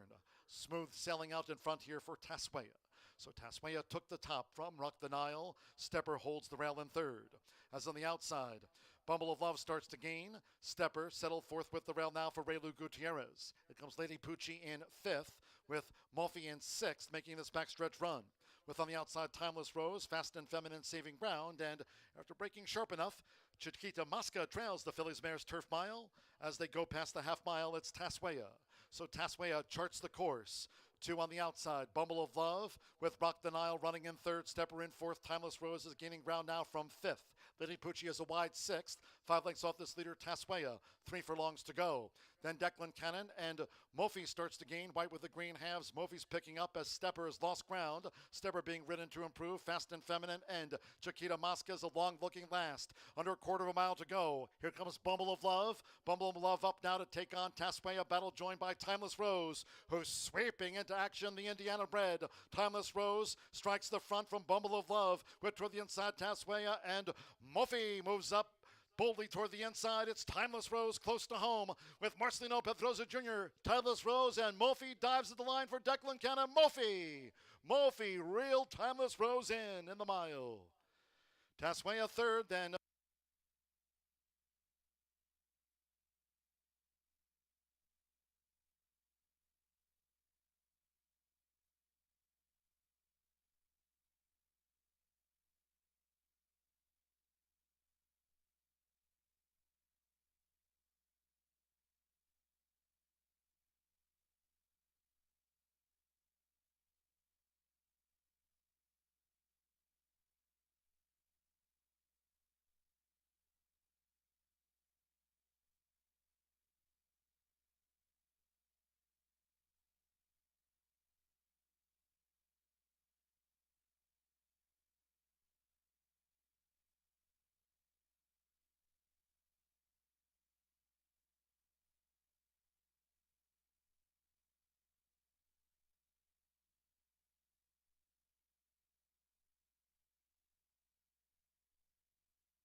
right, we've got a great quarter horse race to cap off our card today. These are registered Indiana breds, and they're going to be competing for a purse of $19,500 at the allowance level.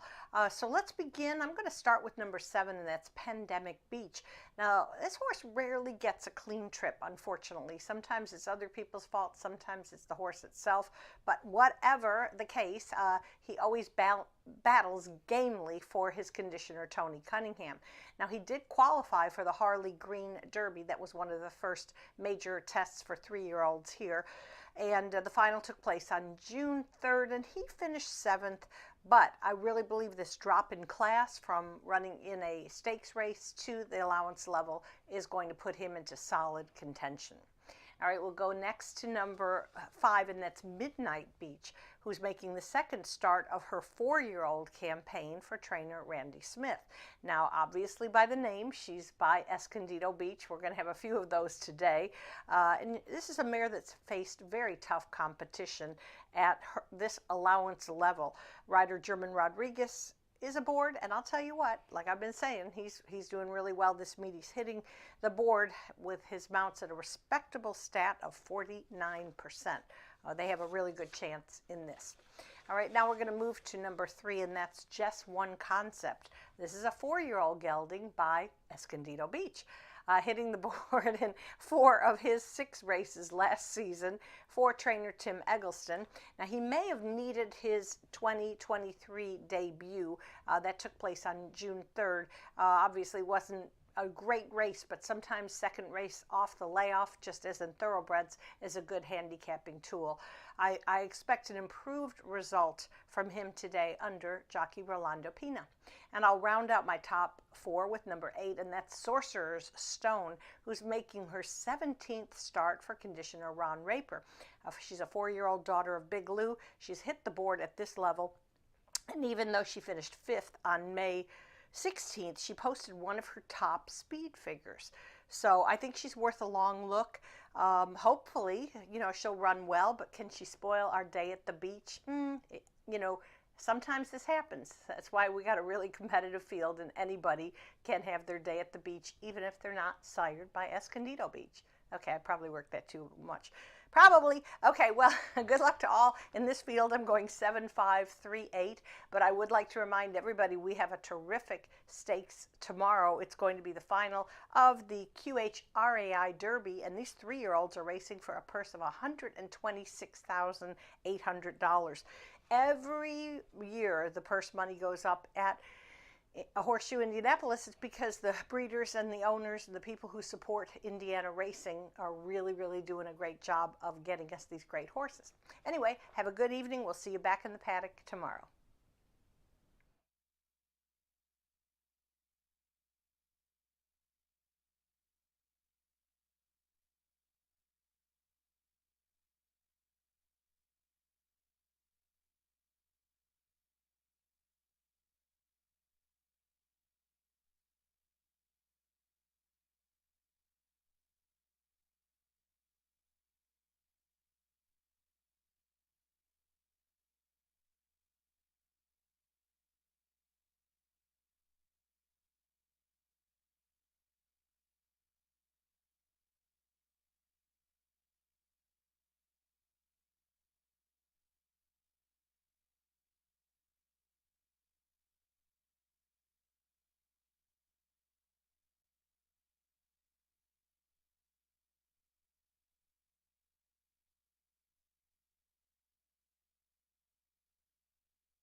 Stepping onto the track for the ninth and final, we close with a quarter horse allowance over the 350 yards. Fast Crosswind, a field of 9.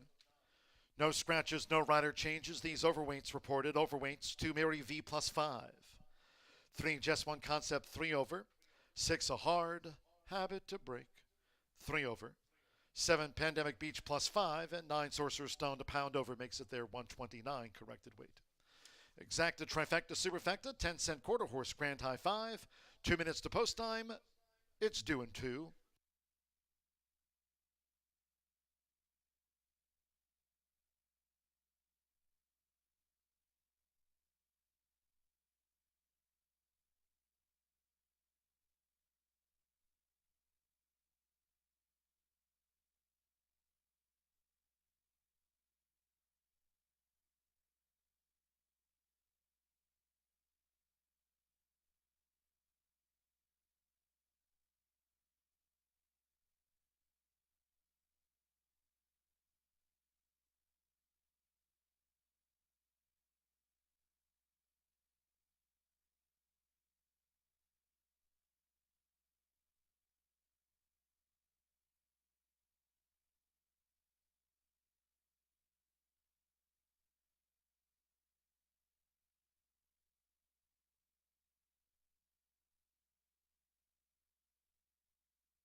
The horses are approaching the starting gate.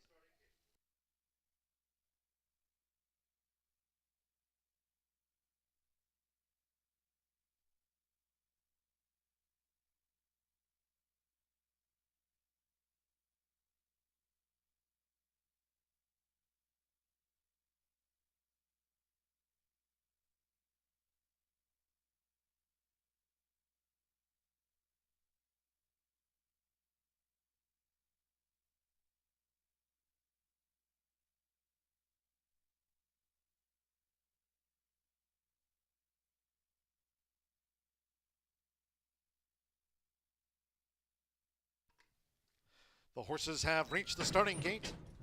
It is now post time.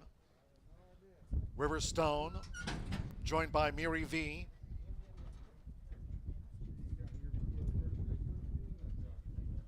Midnight Beach, A Hard Habit to Break. Just One Concept drew 3. We're loading up. Pandemic Beach now coming up. Here's Pandemic Beach going in. Knockout Queen, 10-1 to land the winning blow. This is the last of the day. Just a couple of them back. Sarah's Violin. Pandemic Beach 9-5. It's the final favorite, and one more. Oscar Macias with Sorcerer Stone at 350 yards. Fast Track Crosswind. Thursday post time here, 2:10 p.m. Eastern. Last of the day. They're all set.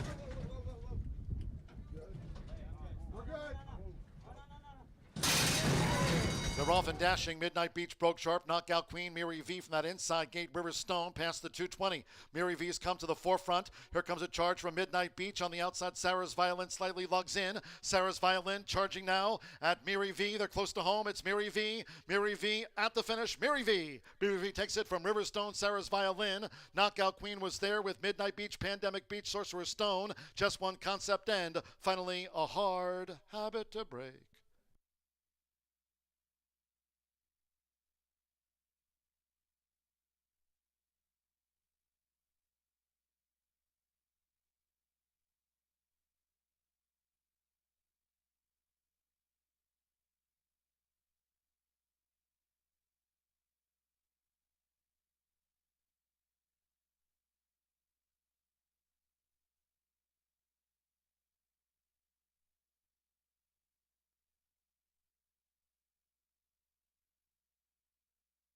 Photo finish, hold all tickets.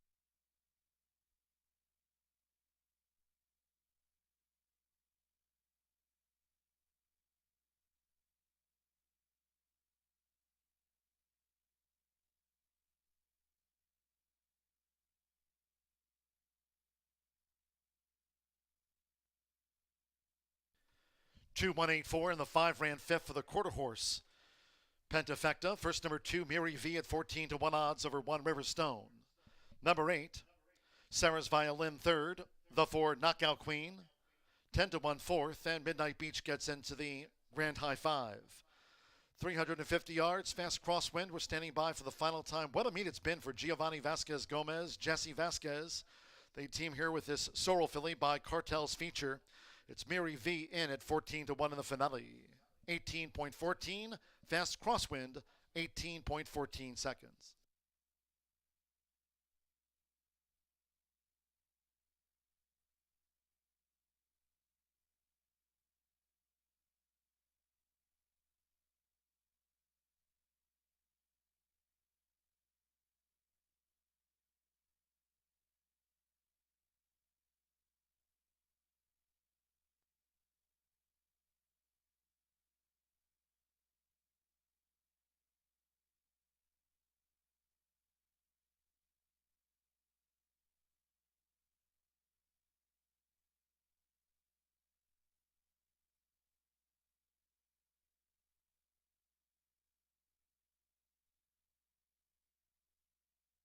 There's been a jockey's claim of foul lodged in the running of the quarter horse allowance over the 350 yards.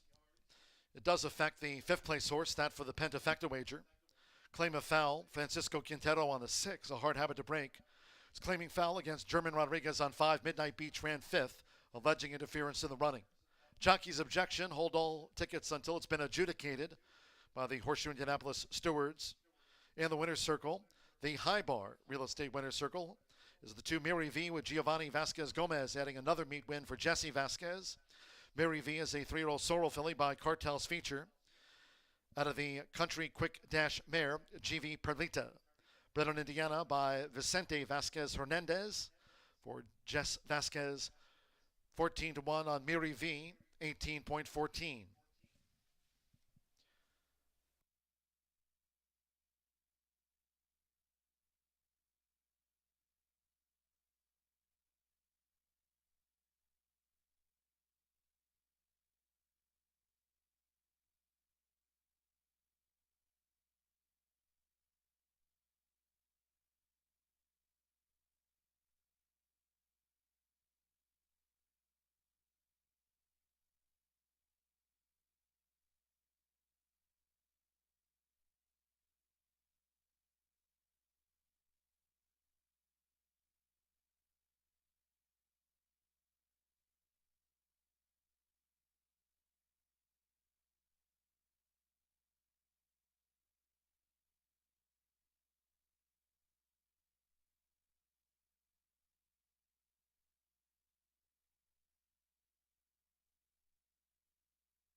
That's as is.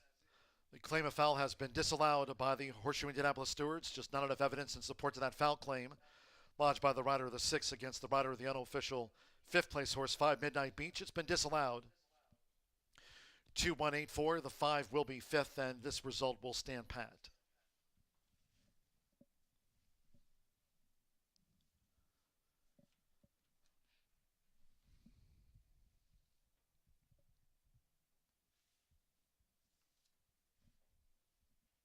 No change in the order. Objection disallowed. 2-1-8-4-5, 18.14. Fast track. There was that crosswind blowing into the stands here today at the shoe. 14-1 final winner, Mary V with Giovanni Vasquez Gomez for Jess Vasquez. 18.14. And there's a look at Old Glory here at Horseshoe Indianapolis. Casino open 24/7.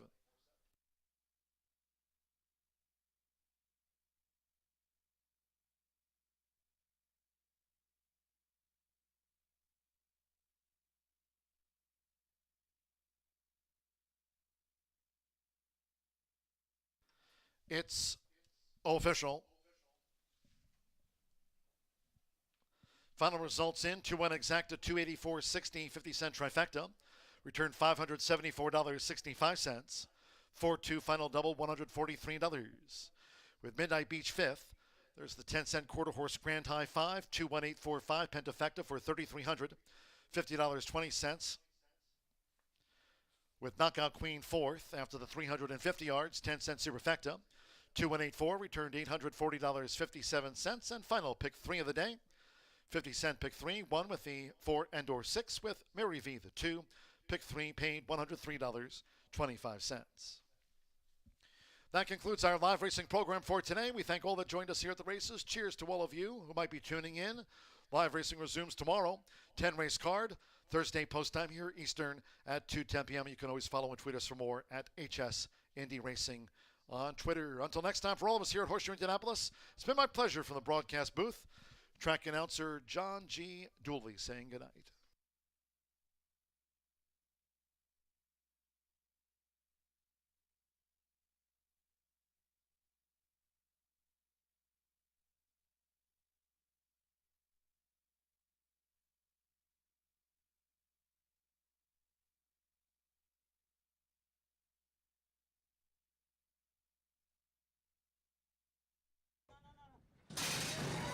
They're off and dashing. Midnight Beach broke sharp. Knockout Queen Mary V from that inside gate. Riverstone past the 220.